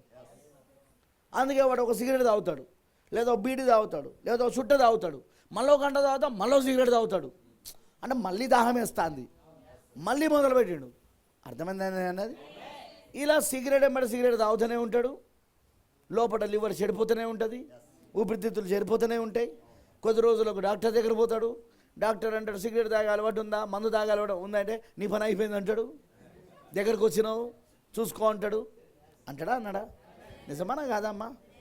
అంటే ఇప్పుడు అతని ప్రాణానుకున్న ఆకలి దెబ్బకని తీర్చుకోవడానికి సాతాను పెట్టిన పద్ధతిలో ఏవైతే అతను పోతున్నాడో, ఇప్పుడు అవన్నీ కూడా అతన్ని ఏం చేస్తానే అంటే, అటు ప్రాణాన్ని నాశనం చేస్తానై, అంటే అతని ఆత్మను నాశనం చేస్తానై, అతను శరీరాన్ని కూడా నాశనం చేస్తానై. నేటి యవనస్తులు గంజాయికి బాగా అలవాటుపడ్డారు. మీరు అనుకుంటున్నారు అడవిలోనే గంజాయి ఉన్నదని, సిటీలో బోలెడు గంజాయి ఉంది. కాలేజీలలో, స్కూళ్ళలో చిన్న చిన్న పిల్లలు గంజాయి తాగుతున్నారు. మీరు అనుకోవచ్చు గంత చిన్న పిల్లలు ఎందుకు తాగుతున్నారు? 5వ తరగతి చదివే పిల్లోడు, 7వ తరగతి చదివే పిల్లోడు. ఎందుకంటే వాడి ప్రాణానికి ఉన్న ఆకలి దప్పికను, ఆ మత్తునిచ్చే పదార్థాలు ఏవైతే ఉన్నాయో అవి తాగడం ద్వారా వానికి తృప్తి కలుగుతుందన్నమాట. శరీరానికి కాదు వాడు తాగేది, ప్రాణానికి. ఆ ప్రాణానికి అది తాగడం ద్వారా ఏమవుతుందంటే వానికి తృప్తి కలుగుతుంది. అందుకే వాడు ఆ మత్తులో తూగిపోతూ ఉంటాడు. ఇక ఆ మత్తులో తూగిపోతూ ఉంటాడు. ఒకప్పుడు ఎవరు మద్యం తాగేవాళ్ళంటే ఎక్కువ శాతం, ఒకప్పుడు చాలా సంవత్సరాల క్రితం బాగా బాధలో ఉన్నోళ్ళు, ఏంటిది దేవదాసులాగా మారినోడు, ప్రియురాలు హ్యాండ్ ఇచ్చి ఇంకోటి లేచిపోయినోడు, వాడు ఆ బాధను మర్చిపోవడానికి, కరెక్టేగా, వాళ్ళు తాగేటోళ్ళు. ఇంకోలో నాకు బాగా గుర్తు, మా అంటే మా యొక్క నాయనమ్మలు ఉంటారు కదా, అక్క చెల్లెలు, వాళ్ళ అబ్బాయి అనమాట. అతను నేను చూసి నాకు వచ్చిన కానుండి తాగుతూనే ఉండేవాడు అతను. ఎందుకు అంటే వాళ్ళ అమ్మ అంటే చాలా ఇష్టం. వాళ్ళ అమ్మ చచ్చిపోయింది సడన్గా. ఇక అమ్మకు సంబంధించిన అక్కినేని నాగేశ్వరరావు పాటలు అప్పుడు రేడియోలు ఉండే కదా నా చిన్నప్పుడు. ఆ రేడియోలో వచ్చే అక్కినేని నాగేశ్వరరావు పాటలు, లేకపోతే ఎన్టీ రామారావు పాటలు అమ్మని గురించి ఉండే కదా. అమ్మ అని పిలిచిన అని ఒక పాట నాకు బాగా గుర్తుంది. ఆ పాట ఆ పాటలు పెట్టుకొని 24 మా ఇంటి పక్కనే ఉండేటోళ్ళం మేమంతా, బంధువులు కదా, పక్కనే ఉండేది అప్పట్లో బంధువుల ఇల్లు, తెలుసుగా మీకు. అయితే వినబడేది. ఏందమ్మా నేను అడిగితే వాళ్ళ అమ్మ చచ్చిపోయిందిగా, అందుకే అమ్మ గురించి ఇంటూ తాగుతాడు. తాగి మంచి గవర్నమెంట్ జాబ్ ఆయనకు ఎంజిఎం హాస్పిటల్లో తాగి లివర్ చనిపోయిండు. అంటే వాళ్ళు ఒకప్పుడు ప్రేమ విఫలమైతే, అమ్మ చనిపోతే, వాళ్ళు బాగా ప్రేమించే వాళ్ళు ఎవరైనా చనిపోతే తాగేటోళ్ళు. కరెక్టేనా కాదా? అవునా కాదా? కానీ ఇప్పుడు అట్లా లేదు. ఇప్పుడు తాగుడు చిన్న పిల్లలతో సహా తాగుతున్నారు, ఆడవాళ్ళతో సహా తాగుతున్నారు. ఆడవాళ్ళు తాగుతున్నారు, మగవాళ్ళు తాగుతున్నారు, చిన్నపిల్లలు తాగుతున్నారు, పెద్దోళ్ళు తాగుతున్నారు, ముసలోళ్ళు తాగుతున్నారు. అంతేకాకుండా మత్తు పదార్థాలు, గంజాయి, ఎక్కువ గంజాయి. పల్లెటూళ్ళలో దొరికేది గంజాయి, సిటీలో గంజాయి దొరుకుతుంది. ఇంకా వేరే మత్తు పదార్థాలు ఉంటాయి, కొకేన్ అని, అవన్నీ కూడా దొరుకుతాయి. పెద్ద బాగా డబ్బున్న వాళ్ళ దగ్గర దొరుకుతాయి అవి. బాగా డబ్బున్న వాళ్ళు వాటి కొనుక్కుంటారు. మామూలుగానో డబ్బు లేని వాళ్ళు, పేదోళ్ళు గంజాయి కొనుక్కుంటారు. ఏంటి వీళ్ళ ప్రాబ్లం? ఈ రోజున ఈ తరం వాళ్ళ ప్రాబ్లం ఏంటిది? పిల్లలను కాలేజ్ పంపాలంటే భయమవుతుంది, పిల్లలను స్కూల్కి వెళ్ళాలని భయమవుతుంది. పేపర్లో వచ్చే న్యూస్లు చూస్తే 6వ తరగతి చదివే పిల్లోడు గంజాయికి అలవాటు పడి ఉన్నాడు, 7వ తరగతి చదివే పిల్లోడు గంజాయిలు తాగుతున్నారు. మగ పిల్లలే కాదు, ఆడపిల్లలు కూడా. ఏంది ఇదంతా ప్రాబ్లం అంటే, వాళ్ళ ప్రాణానికున్న ఆకలి దప్పికను వాళ్ళు ఏ విధంగా తీర్చుకోవడం మొదలుపెట్టారంటే, అదిగో సాతాను పెట్టిన ఈ పద్ధతుల ద్వారా. అందుకే వాళ్ళకి దుర్వాలట్లో అలవాటైపోయి వాళ్ళ ప్రాణమును హాయిగా, వాళ్ళ ప్రాణానికి హాయిని ఇస్తుంది. ఒకడు కళ్ళు తాగితే వాని ప్రాణానికి హాయిని ఇస్తుంది, ఒకడికి సిగరెట్ తాగితే వాని ప్రాణానికి హాయిని ఇస్తుంది, ఒకటి గంజాయి తాగితే, బీర్ తాగితే వాని ప్రాణానికి హాయి ఇస్తుంది. నా ప్రాణం హాయిగా ఉన్నదిరా అంటాడు. శరీరం కాదు, ప్రాణం. ఇదంతా ఎందుకంటే ఇవన్నీ కూడా మన ప్రాణానుకున్న ఆకలి దప్పికలను అపవాదు ఏం చేశాడంటే, సాతానుడు ఏం చేశాడంటే ప్రియులారా, ఈ విధమైన తప్పుడు మార్గాల ద్వారా, తప్పుడు విధానముల ద్వారా ఈ రోజున వాళ్ళ యొక్క ఆకలి దప్పికలను తీర్చుకునేటట్టుగా చేశాడు. అందుకే తల్లిదండ్రులకు నేను ఎప్పుడు చెప్తా, మీ పిల్లలకు చిన్నప్పటి నుండే దేవుడు వాక్యము చదవడము, వినడము నేర్పండి. చిన్నప్పటి నుండే, చిన్న వయసులో నుండే కూర్చోబెట్టి బైబిల్ చదవడం, వర్తమానాలు వినడం, బైబిల్ వినడం నేర్పండి. ఎందుకో తెలుసా? ఆ వాక్యం వింటా ఉంటే వాళ్ళ ప్రాణాలకు హాయి కలుగుతూ ఉంటుంది. వాళ్ళకి ఏం అలవాటు చేయాలంటే, వాక్యమే జీవారముగా వాళ్ళ ప్రాణానికున్న ఆకలి, వాళ్ళ ప్రాణానికున్న దాహం ఏదైతుందో ఈ వాక్యం ద్వారానే దేవుడు పెట్టిన విధానం వాక్యమై ఉన్నది. ఈ వాక్యం వినడం ద్వారానే నీకు తృప్తి కలుగుతుంది అనేది వాళ్ళకి అలవాటు చేయాలి మనం. ఒకవేళ నువ్వు ఇంట్లో ఇది అలవాటు చేయలేదనుకో, చర్చిలో ఇది అలవాటు చేయలేదనుకో, పాస్టర్లు మీకు కూడా చెప్తాను, సేవకులకు అలానే విశ్వాసులకు చెప్తున్నా, వాళ్ళు స్కూల్లో ఖచ్చితంగా వాళ్ళ ప్రాణాత్మలకు ఆకలి దప్పికను గంజాయి తృప్తిపరచడం మొదలు పెడుతుంది. స్కూల్లో ఫ్రెండ్స్ నేర్పిస్తారు ఎట్లా ప్రాణానికి హాయిగా ఉండేటట్టు తాగాలో, మత్తు పదార్థాలు ఎట్లా తినాలో. పాన్ పరాగులు తినేవాళ్ళు ఒకప్పుడు, ఇప్పుడు మన ఇండియాలో పాన్ పరాగును నిషేధించారు, అయినా చాలా చోట్ల దొరుకుతుంది పాన్ పరాగు. అలానే అంబర్ తినేవాళ్ళు. ఎందుకు తినేవాళ్ళు అనుకుంటున్నారు పాన్ పరాగు, అంబర్లు? అవి తింటే మత్తు వస్తుంది. నా బాగా గుర్తు, నేను ఎన్నో తరగతి చదువుతున్నా, 7వ తరగతో 8వ తరగతో చదువుతున్నా. మా ఫ్రెండ్ ఒకటి ఏం చేసిండంటే, అరే ఒకసారి పాన్ పరాగు తిందామా రా అన్నాడు. పోయి మేము పాన్ షాప్లో, అప్పుడు పాన్ షాప్స్ ఉంటాయిగా, ఇక్కడ ఉండవనుగా, అక్కడ ఉంటే సిటీలో పాన్ షాప్లో పాన్ పరాగు కొన్నాం. అది కూడా ఎవరు తెలియకుండా చూస్తాం, అందరు ఎవరైనా చూస్తున్నారు అని. కొనుక్కొని ఎంత, ₹1 అంతే. అది కొనుక్కున్న తర్వాత దాన్ని తీసుకున్నాం, ఇద్దరం తీసుకొని ఏం చేస్తాం, దాన్ని మొత్తం బయట వేసినాక ముందు ఇదంతా వద్దురా, ఇదంతా బాగా ఏంటిది, ఆ పౌడర్ ఉంది, ఆ పౌడర్ అంతా దులిపేసి జస్ట్ ఆ ఒక్కలను వాడు కొంచెం నేను కొంచెం వేసుకున్నాం. వేసుకొని ఇంటికి పోతా అంటే ఇట్లా పోతాను, ఇట్లా పోతాను. చిన్న వయసు కదా, తిన్నాక వస్త్రాలు అడతలేవు. వాడు ఇట్లా పోతాడు, నేను ఇట్లా పోతా ఉన్నా. రారా అని లేలంటారా.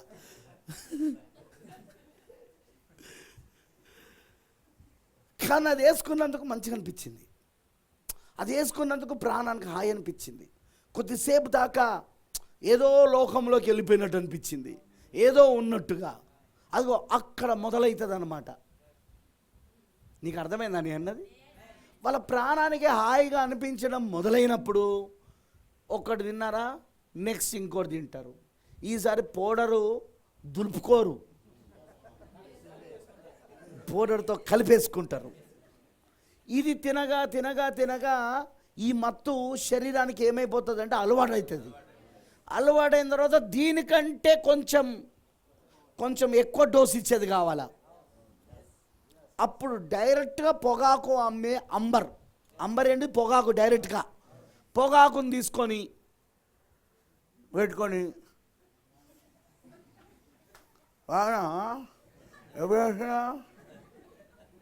నిజం, అది ఇంకా మత్తునిచ్చేది. ఆ మత్తు కూడా సరిపోనప్పుడు కొద్ది రోజులకు అది కూడా సరిపోదు. మన ప్రాణానికి ఆకలి తప్పుకున్నది, ఇది సరిపోతలే. వింటున్నారా? అప్పుడు ఏం చేస్తారంటే గంజాయి దగ్గర పోతాడు. అందుకే నేనంట, మీరు మీ పిల్లలకు చిన్నప్పటి నుండే మీ పిల్లలకు ఒకవేళ వాళ్ళకున్న ఆకలి తప్పికను కనుక దేవుడు వాక్యం ద్వారా తీర్చలేదనుకో, మీరు అంటే వినడం ద్వారా, కూర్చో వాక్యం విను, చర్చికి రా, చర్చిలో కూర్చో, పాస్టర్ చెప్పేది విను, సండే స్కూల్ విను, పిల్లలు సండే స్కూల్ నేర్చుకోండి, చర్చిలో పని చేయండి, చర్చిలో మీరు పని చేయండి. ఇవన్నీ మీరు నేర్పలేదనుకో, స్కూల్లో వాళ్ళ ప్రాణాత్మలకున్న ఆకలి దాహాన్ని తీర్చడానికి ఆల్రెడీ ఫ్రెండ్స్ ఉంటారు అక్కడ, దురలవాట్ల ద్వారా. నేను చెప్పేది మీకు అర్థమవుతుందా? అందుకే హాస్టల్ పంపించే పిల్లల గురించి కూడా చెప్తాను. సారీ, మీరు నన్ను ఇంకోసారి పిలవకపోయినా పర్వాలే, కానీ నేను చెప్పాలా. మీరు హాస్టల్ పంపుతున్నారు, కానీ మీ పిల్లలు వాక్యం వింటలేరు. వాళ్ళ ప్రాణాలకు ఉన్న ఆకలి దప్పికను తీర్చుకునే పద్ధతిని మీరు నేర్పలేరు. అక్కడ ఏవో చేస్తున్నారు వాళ్ళు, అక్కడ వేరే లోక సంబంధమైనవి నేర్చుకుంటున్నారు అక్కడ, వాళ్ళ ప్రాణానికి ఉన్న ఆకలి దప్పికను తీర్చుకోవడానికి. తర్వాత ఏమవుతుందో తెలుసా? వాడు రక్షించబడలేదు, వాడు రక్షించబడలేదు, ఈ అమ్మాయి రక్షించబడలేదు, పాస్టర్ గారు ప్రార్థన చేయండి, పాస్టర్ గారు ప్రార్థన చేయండి అని మొత్తుకోవాల్సి వస్తుంది ఇక్కడ. ఎందుకంటే వాడికి ఆల్రెడీ ఒకటి అలవాటు అయిపోయింది అక్కడ. అందుకే నా పిల్లలను నేను హాస్టల్కి పంపలే. చదవకపోయినా పర్వాలేదు, చదువు రాకపోయినా పర్వాలేదు, కానీ నేను హాస్టల్ పంపనన్నా. ఎందుకో తెలుసా? వాళ్ళకి ప్రతిరోజు బైబిల్ చదవడం, వర్తమానాలను ధ్యానించడం, ప్రతిరోజు కూటాలలోకి తీసుకెళ్ళడం, ఆ కూటాలలో ప్రార్థనలో ఉండడం, సాయంత్రం అవురితోటే వాళ్ళకు కూటాలకు తీసుకెళ్ళడం, వాక్యం వినడం నేర్పడం. ఎంత వయసు? గింత వయసు నుండి నేర్పించిన ఆ పని ఈరోజు తల్లిదండ్రులు చేస్తలేరు. అది తప్పు చేస్తున్నారు. మీరు నా మాట వినండి. ఒక్క పూట భోజనం నీ కొడుకుకి నీ కూతురికి పెట్టడానికి, ఆ 2-3 పూటల భోజనం మీ ఇంట్లో నలుగురు ఉంటే వాడు ఒక్కడు ఎక్స్ట్రా అయిందా, వాడిని కొట్టడానికి మీకు ప్రాబ్లం ఏంది? మీకు చదువు అంటావా? చదువు కోసం వాని ఆత్మీయ ఆకలి దాన్ని చంపేస్తానో నువ్వు. అది చూసుకోండి. హాస్టల్కి పంపించే వాళ్ళ గురించి చెప్తాను నేను. చూసుకోండి, అక్కడ వాళ్ళకి వేరే అలవాటై ఉంటుంది. అది వాళ్ళ ప్రాణానికి ఎట్లా తృప్తి పడాలనో వాళ్ళకి ఆల్రెడీ కొన్ని అలవాట్లు ఉంటాయి. అక్కడికి వచ్చేస్తాయి, అక్కడ ఫ్రెండ్స్ నేర్పించేస్తారు, పరిస్థితులు నేర్పించేస్తాయి. ఇక్కడికి వచ్చిన తర్వాత అరే బాబు, వాక్యం ద్వారానే మన ఆకలి తప్పికను తీర్చుకోవాలరా, వాక్యమే జీవాహారం, వాక్యమే జీవజలం, తల్లి అమ్మా తల్లి అని నువ్వు చెప్పినా వినరు వాళ్ళు. ప్రాబ్లం మొదలవుతుంది. అర్థమైందా నాకు చెప్పింది? అందుకే చిన్నప్పటి నుండే వాళ్ళకి ఏం చేయాలంటే, ఎందుకంటే ఇప్పుడు పుట్టుడుతోటే పాపకు ఆకలి కాదా? చెప్పండి, పాలు ఇయ్యదా తల్లి? ఎందుకు? ఆకలి అయిందిగా. అక్కడ ఆకలి దాహం పాలే తీరుస్తా అంటది, ఇంకా వేరే ఏం పెట్టాం మనం.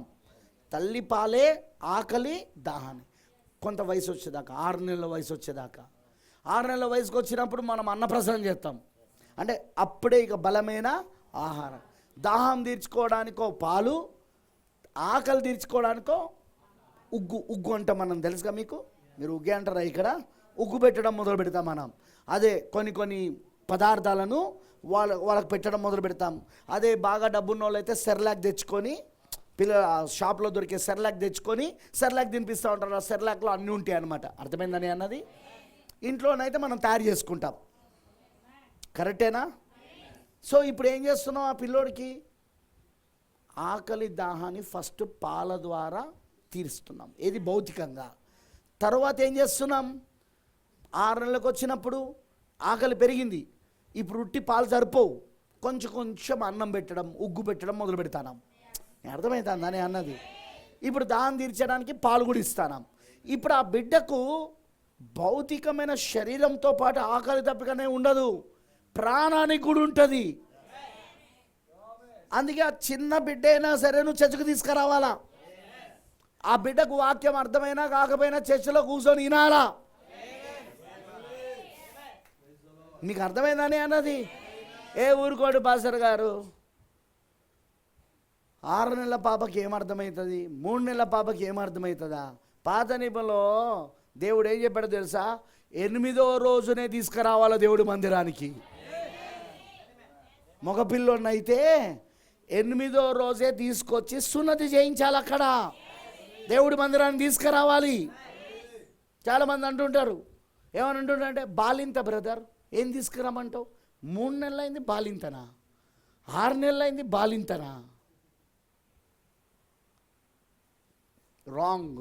రాంగ్.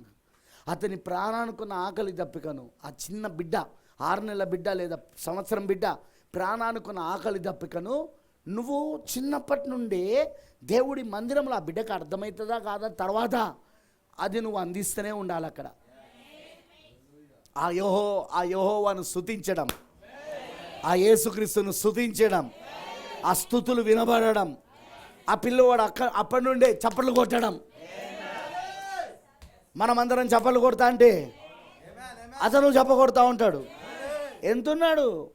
6 నెలలు, 8 నెలలు, 9 నెలలు, సంవత్సరం, కానీ చప్పలు కొడతా ఉంటాడు. హల్లెలూయా చెప్పు బిడ్డ అంటే హల్లెలూయా అని అంటాడు, చేతులెత్తి హల్లెలూయా. నేను చెప్పేది మీకు అర్థమవుతుందా? ఇలా వంటి కూడా ఏంటిదంటే వాళ్ళని ఏం చేస్తామో తెలుసా? మనము వాళ్ళకు కావలసిన, ప్రాణానికి కావలసిన ఆహారాన్ని పెడతానా, మనం జీవజలాన్ని ఇస్తానా మనము. వాళ్ళకు చిన్నప్పటి నుండే వాళ్ళ ప్రాణానుకున్న ఆకలి తప్పికను ఎలా తీర్చాలో నేర్పిస్తానా మనం. ఇప్పుడు శరీరానికి ఎలా తీర్చాలో ఆల్రెడీ నేర్పుతాం. పాలు తాగడము, తల్లి అయితే పాలు ఇవ్వడము, అలానే ఏదైనా ఉగ్గు తినిపించడము, కరెక్టేనా? సెర్లాక్ తినిపించడం, ఇలాంటివి చేస్తూ ఉంటారు. హల్లెలూయా. భౌతికంగా, ఆత్మీయంగా కూడా చేయాలా. ఎందుకంటే ఆత్మకు కూడా ఆకలి తప్పిక ఉంటుంది, ప్రాణానికి కూడా. అది ఎలా? దేవుడి మందిరానికి తీసుకురావడం. వాళ్ళకి అర్థమైందా కాదా కాదు ముఖ్యం. అక్కడ వాళ్ళు వాక్యము వినాలా, పాస్టర్ చెప్తున్నది వాళ్ళు వినాలా, ఆ స్వరం వినాలి. ఎందుకంటే ఆ స్వరం ఏంది? జీవజలం. ఆ పాస్టర్ చెప్తున్న వాక్యం ఏంటిది? జీవజలం, జీవాహారం. ఆ బిడ్డకు అర్థమైందా కాదా తర్వాత విషయం, కానీ ఆ బిడ్డ ప్రాణానికి అది తృప్తినిస్తా అంటది. అది అర్థమైందని అన్నది? ప్రైజ్ ది లార్డ్, హల్లెలూయా. ఆ తర్వాత ఆ పిల్లలను మనం రెగ్యులర్గా చర్చికి తీసుకురావాలి. వాళ్ళు స్కూల్తో పాటు సండే స్కూల్కి పంపాలి. 3 సంవత్సరాలు రావడంతో మనం స్కూల్ పంపించేస్తాం, నడక మాట అంత వచ్చినాక. అట్లనే సండే స్కూల్కి, చర్చిలో సండే స్కూల్కి. ఎందుకు? వాళ్ళ ప్రాణానుకున్న ఆకలి దప్పిక ఎలా తీర్చబడాలో వాళ్ళకి మనం నేర్పాలి. సండే స్కూల్ తర్వాత మామూలుగా చర్చ్, పెద్దోళ్ళ చర్చ్ తీసుకురావాలి. ఆ బ్రదర్ వాళ్ళు వచ్చి వాళ్ళకి ఏమర్థమవుతుంది? నీకు అర్థం కాని విషయం ఏంటంటే, వాళ్ళకి అర్థం కాకపోయినా పర్వాలే, కానీ వాళ్ళకి కావాల్సిన ఆహారం పెడుతుంది. ఇప్పుడు పుట్టిన బిడ్డకు పాలు తాగాలని తెలుసా? మనం నేర్పుతాం. అది పాలని తెలుసా? తెలియదు. ఆ బిడ్డకి ఏమని తెలుసా పాలని? దాని ఆకలి తీరుతుంది అంతే, దాహం తీరుతుంది అంతే ఆ బిడ్డకు. అలానే ఓ 6 నెలలు వచ్చిన తర్వాత ఉగ్గు పెడతా ఉంటాం, దానికి తెలుసా అది ఏంటిదో? ఆ బిడ్డకు తెలుసా? వినపడతలే నాకు, దానికి తెలియదు. కానీ తిన్నప్పుడు ఏమవుతుంది, దాని ఆకలి దాహం తీరుతూ ఉంది. మీకు అర్థమైందా నేను అన్నది? అదేవిధంగా వాక్యం కూడా నువ్వు వింటూ ఉంటే అది ఏమవుతూ ఉంటుందంటే నీ ప్రాణానికున్న ఆకలి దెబ్బలు తీరుస్తూ ఉంటుంది. అది ఆ పద్ధతిని చిన్నప్పటి నుండే నేర్పాలి మనం. అలా నేర్పితే ఏమవుతుందో తెలుసా? రేపు గంజాయి బ్యాచ్ స్కూల్లో పరిచయం అవుతారు, కాలేజీలో పరిచయం అవుతారు, వాళ్ళు అందులో చేరారు, వాళ్ళు అందులోకి వెళ్ళరు వాళ్ళు. ఎందుకంటే వాళ్ళ ప్రాణానికి ఆల్రెడీ ఉన్న ఆకలి దప్పికను జీవారమై ఉన్న వాక్యము, జీవజలమై ఉన్న వాక్యము తృప్తిపరచడం మొదలైంది. మనం దాన్ని నేర్పించేసినాం. మనం ప్రైజ్ ది లార్డ్, హల్లెలూయా. దాన్ని మెల్లగా మనం నేర్పించేసినాం. మనం వాళ్ళకి ఆ తృప్తి వచ్చేసిందిగా. అందుకే బైబిల్ ఏమంటాను, బాలుడు నడవవలసిన త్రోవను వానికి నేర్పుము. బాలుడు అంటే ఇగో ఇంత, ఇగో వీడిని ఏమంటాం మనం ఇప్పుడు? బాలుడు నడవవలసిన త్రోవను వానికి నేర్పుము, వాడు పెద్దవాడైన తర్వాత దాని నుండి తొలగిపోడు. ప్రవక్త బ్రెన్హామ్ గారు ఏమన్నారో తెలుసా? దాని నుండి వాడు తొలగిపోవడం కంటే ముఖ్యంగా వాడు నేర్చుకున్న ఆ త్రోవ వాని నుండి తొలగిపోదు. మనం ఏదైతే చిన్నప్పటి నుండి నేర్పించినామో అది వాడు పెద్దవాడైన తర్వాత అది వాని నుండి అది తొలగిపోదు. అది ప్రైజ్ ది లార్డ్, హల్లెలూయా. అర్థమైందని చెప్పింది అందరికీ.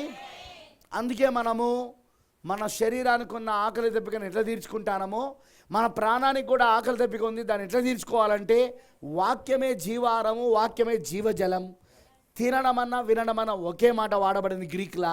అందుకే నువ్వు వాక్యం వినడమే నీ ప్రాణంలో తినడమై ఉన్నది. అది వాక్యము తాగడమే అంటే వాక్యం వినడమే నీ ప్రాణంలో ఆ వాక్యాన్ని తాగడమై ఉన్నది. ఎందుకంటే వాక్యమే జీవారం, వాక్యమే జీవజలం. మనుష్యుడు బ్రతుకుచున్నది రొట్టె వలన మాత్రం కాదు, కానీ దేవుని నోటి నుండి వచ్చే ప్రతి మాట వలన జీవించును. ఎలా అంటే నీ ప్రాణము. అందుకే రోజు నువ్వు వాక్యం వినాలి, రోజు నువ్వు వాక్యాన్ని ధ్యానించాలి. యెహోవా ధర్మశాస్త్రమును దివా రాత్రులు దాన్ని ధ్యానించి వాడు ధన్యుడై ఉన్నాడు. ఆమేన్, హల్లెలూయా. చూడండి, మనం తినే భౌతిక ఆహారం, అన్నం కానీ కూరలు కానీ లేకపోతే చికెను, మటను, లేకపోతే ఫిష్, లేకపోతే పండ్లు, ఫ్రూట్స్, ఇవన్నీ కూడా సీజనల్ అంటే కాలానుసారంగా వచ్చే పండ్లు. అవి తినడం వలన ఏమవుతుంది? నీ శరీరం పోషించబడుతున్నది, నీ శరీరం ఆరోగ్యంగా ఉంటామన్నది. నీ శరీరానికి కావలసిన పోషక విలువలు, ఆరోగ్యము, నీ శరీరానికి కావలసిన శక్తి, బలము, నీ శరీరానికి కావలసిన ప్రతిదీ కూడా అది ఇస్తూ ఉన్నది. అక్కడ సేమ్ ప్రాణానికి కూడా కావాలి. ఇప్పుడు పోషక విలువలు కావాలి ప్రాణానికి మినరల్స్ కావాలి, ప్రాణానికి విటమిన్స్ కావాలి, ప్రాణానికి హల్లెలూయా శక్తి కావాలి ప్రాణానికి కూడా. అది దేని ద్వారా అందుతుందో తెలుసా? దేవుడు వాక్యం ద్వారా. నువ్వు వాక్యం వింటా ఉంటే నీ ప్రాణానికి కావలసిన విటమిన్లు, మినరల్స్, ప్రాణానికి కావలసిన శక్తి, సామర్థ్యాలు, ప్రాణానికి కావలసిన ఆరోగ్యము అంతా దేవుడు వాక్యం ఇస్తూ ఉంటుంది. ఇక్కడ ఇంకొకటి కూడా ఉంది, వాక్యం కేవలం నీ ప్రాణానికే ఇవ్వదు, శరీరానికి కూడా ఇస్తుంది. ఎందుకంటే నీ ప్రాణంకున్న ఆకలి దెబ్బగా వాక్యం ద్వారా తీర్చుకుంటా ఉంటే అది నీ శరీరాన్ని కూడా ఆరోగ్యంగా పెడుతుంది.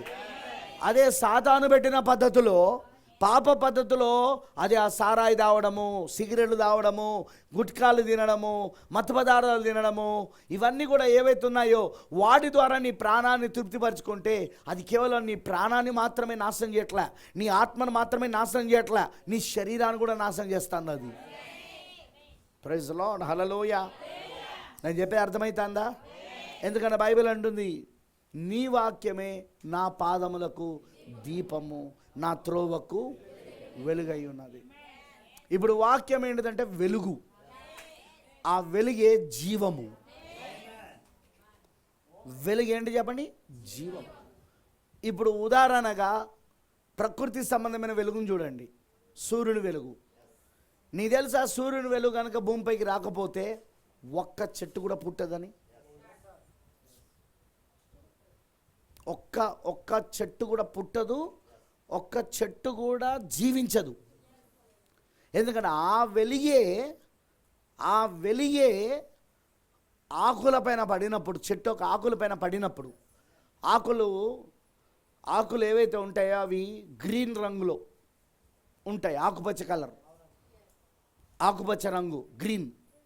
కరెక్టేనా? గ్రీన్ రంగు. దాన్ని ఇంగ్లీష్లో ఏమంటారంటే క్లోరోఫిల్. ఆ గ్రీన్ రంగు ఏంటంటే క్లోరోఫిల్. చదువుకున్న వాళ్ళకి తెలుసు. ఈ క్లోరోఫిల్ ఏం చేస్తుందంటే సూర్యుని యొక్క కాంతిని తీసుకొని దాన్నే ఆహారముగా మార్చుకుంటుంది. అందుకే చెట్లు బతకాలంటే వెలుగు కావాలా? ఏ వెలుగు కావాలా? సూర్యుని కాంతి కావాలి. సూర్యుని కాంతి ఏం చేస్తుందంటే ఆ చెట్లకు జీవాన్ని ఇస్తుంది, ఆ చెట్లకు ఆహారాన్ని ఇస్తుంది. ఎలాగో మనం నీళ్ళు పోస్తాం, దాని దాహాన్ని తీరుస్తాం. ఆ చెట్టు దాహము నీళ్ళ ద్వారా తీరుతుంది. ఆ చెట్టు దానికి ఆహారము సూర్యుని కాంతి ద్వారా అది తయారు చేసుకుంటా ఉంది. అది అర్థమైందని చెప్పింది. అందుకే సూర్యుని కాంతి పడని చోట ఒక చెట్టును పెట్టినామనుకో ఆ చెట్టు బతకదు. తెలుసా మీకు ఆ విషయం? సూర్యుని కాంతి పడని చోట నువ్వు ఒకవేళ కనుక చెట్టును పెట్టామనుకో ఆ చెట్టు కొద్ది రోజులకు చచ్చిపోతుంది. ఎందుకు చచ్చిపోతుంది? నువ్వు దాన్ని నీళ్ళు పోసినా చచ్చిపోతుంది. ఎందుకు చచ్చిపోతుంది? దానికి కావలసిన సూర్యకాంతి ఆహారాన్ని తయారు చేసుకున్నది వెలుగు ద్వారానే వస్తుంది. అది ఆ సూర్యుని కాంతి వెలుగు ద్వారానే. అర్థమైందని అన్నది. ఎందుకంటే ఆ వెలుగులో జీవముంది. సూర్యుని కాంతి వెలుగులో జీవముంది. ఆ జీవమే ఆ చెట్టును బతికిస్తూ ఉన్నది. ఒక విత్తనం ఉందండి, ఆ విత్తనము భూమిలోనూ పెట్టినావు. ఇప్పుడు అదే కదా కాలము, భూమిలో పెట్టే కాలం, నాట్లేసే కాలం. భూమిలో పెట్టిన ఏమవుతుందో తెలుసా? ఆ భూమి లోపట అది కుళ్ళిపోయి చచ్చిపోతుంది. అది భూమి లోపట ఆ విత్తనము కుళ్ళిపోయి చచ్చిపోతుంది. చచ్చిపోయిన తర్వాత అందులో ఒక చిన్న జీవకణం ఉంటుంది. సూర్యుని కాంతో ఎప్పుడైతే దానిపైన పడుతుందో ఆ లోపల ఉన్న విత్తనం పైనుండి ఆ సూర్యుని కాంత వేడి ఎప్పుడైతే దానికి చేరుతుందో చచ్చిపోయిన ఆ విత్తనములోని జీవకణము మొలకెత్తుతుంది. చిన్న మొలకగా బయటకు వస్తుంది. అది ఆ విత్తనం రెండుగా చీలిపోయి అందులోని చిన్న మొలక బయటకు వచ్చింది. ఆ మొలక బయటికి రావడానికి కారణమే, ఇప్పుడు ఆ విత్తనము ఆ చెట్టు పుట్టడానికి కారణమే సూర్యుని వెలుగు. రేపది జీవించాలంటే దానికి మళ్ళీ సూర్యుని వెలుగు కావాలా? అంటే వెలుగులో ఏముంది? జీవం ఉన్నది. అది భౌతికంగా, ప్రకృతి పరంగా. అలానే ఇప్పుడు మన ప్రాణం బతకాలంటే, మన ప్రాణానికి జీవం కావాలంటే, శరీరానికి జీవమో మనం రోజు తినే ఆహారం ద్వారా వస్తుంది. కానీ మన ప్రాణానికి జీవం రావాలంటే వాక్యమే జీవమై ఉన్నది. ఆ వెలుగు, ఆ వాక్యమే వెలుగై ఉన్నది, జీవమై ఉన్నది.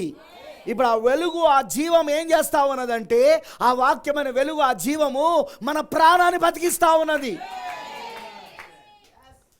మనం ఏం చేసే పొరపాటు ఏంటో తెలుసా? శరీరాన్ని మంచిగా చూసుకున్నట్టు ప్రాణాన్ని చూడం. దీన్ని ఎంత మంచిగా చూసుకున్నా దీనికి ఎక్స్పైరీ డేట్ ఉందా లేదా? దీన్ని తయారు చేసేటప్పుడే ఎక్స్పైరీ డేట్తో తయారు చేస్తాడు దేవుడు. ఏది? శరీరాన్ని. ఇప్పుడు మందులు తయారు చేసేటప్పుడు దానికి ఎక్స్పైరీ డేట్ పెట్టడా? అది ఇంతవరకే పనిచేస్తుంది, తర్వాత ఇక అది కరెక్టేనా? మనం పుట్టుడే ఎక్స్పైరీ డేట్తో పుడతాం. సో దీన్ని నువ్వు ఎంత మంచిగా చూసుకో, మరణం వచ్చినప్పుడు నువ్వేం చేయలేవు. అర్థమైందని అన్నది? డాక్టర్లు ఏం చేయలేరు. సూపర్ స్పెషాలిటీ హాస్పిటల్ పోయినా, ఎంత పెద్ద డాక్టర్లు చూసినా దాన్ని ఆపలేరు. ఆపగలరా అండి? ఆపలేరు. ఎందుకు? అంతే, ఆ శరీరంకి అంతవరకే దేవుడు ఎక్స్పైరీ డేట్ పెట్టాడు, అయిపోయింది దానికి. కానీ నీ ప్రాణానికి లేదు. నీ ప్రాణానికి ఎక్స్పైరీ డేట్ లేదు. అందుకే ఇప్పుడు నువ్వు శరీరం కంటే ఎక్కువగా దేని బాగా చూసుకోవాలి. ఎందుకంటే నువ్వు ఈ శరీరాన్ని ఎంత బాగా చూసుకున్నా 50 ఏళ్ళకో 60 ఏళ్ళకో 70 ఏళ్ళకో అంతగా ఉంటే 80 ఏళ్ళకో సరే ఇంకా బాగా చూసుకున్నావు 90 ఏళ్ళకో చచ్చిపోతావా చచ్చిపోవా? శరీరం చచ్చిపోతుందా చచ్చిపోదా? శరీరం పనిచేయడం అవుతుందా ఆగదా? కానీ నీ ప్రాణం కాదు. అందుకే బైబిల్ ఏమంటుందంటే మన్నైనది, ఇది మనలో నుండి వచ్చింది, ఇది మట్టిలో నుండి వచ్చింది. మన్నైనది వెనకటి వలనే మరలా మన్నైపోతుంది. కానీ దేవుడు అనుగ్రహించిన ఆత్మ ఇది మంటిలో నుండి వచ్చింది. దీన్ని ఎంత బాగా చూసుకున్నా ఒకరోజు మళ్ళీ మంటిలోకి పోవాల్సిందే. కానీ నీ ప్రాణం మాత్రం మంటిలోకి పోతుంది, పంచభూతాలలో కలవదు. అది ఈ శరీరం పంచభూతాలలో కలిసిపోతుంది. పంచభూతాలు అంటే తెలుసా? భూమి, ఆకాశము, నీరు, నిప్పు, గాలి. ఇది పంచభూతములలో కలిసిపోతుంది. ఇది మీలో ఎంతమంది తెలుసు పంచభూతములు మన శరీరంలో ఉన్నాయని? మన శరీరంలో పంచభూతాలు ఉన్నాయండి. ఇది పంచభూతములు శరీరం. ఇవి ఒకరోజు మళ్ళీ తిరిగి అందులో కలిసిపోతాయి. కానీ నీ ప్రాణం పంచభూతంలో నుండి రాలా. నీ ప్రాణం దేవుని యొద్ద నుండి వచ్చింది, నీ ఆత్మ దేవుని యొద్ద నుండి వచ్చింది. తిరిగి దేవుని దగ్గరికి వెళ్తుంది. దేవుని దగ్గరికి వెళ్ళినప్పుడు నువ్వు దేవుని ముందు నిలబడి ఈ శరీరంలో నువ్వు ఉన్నప్పుడు ఏమేం చేసినావు వాటి అన్నిటికీ లెక్క చెప్పాలా.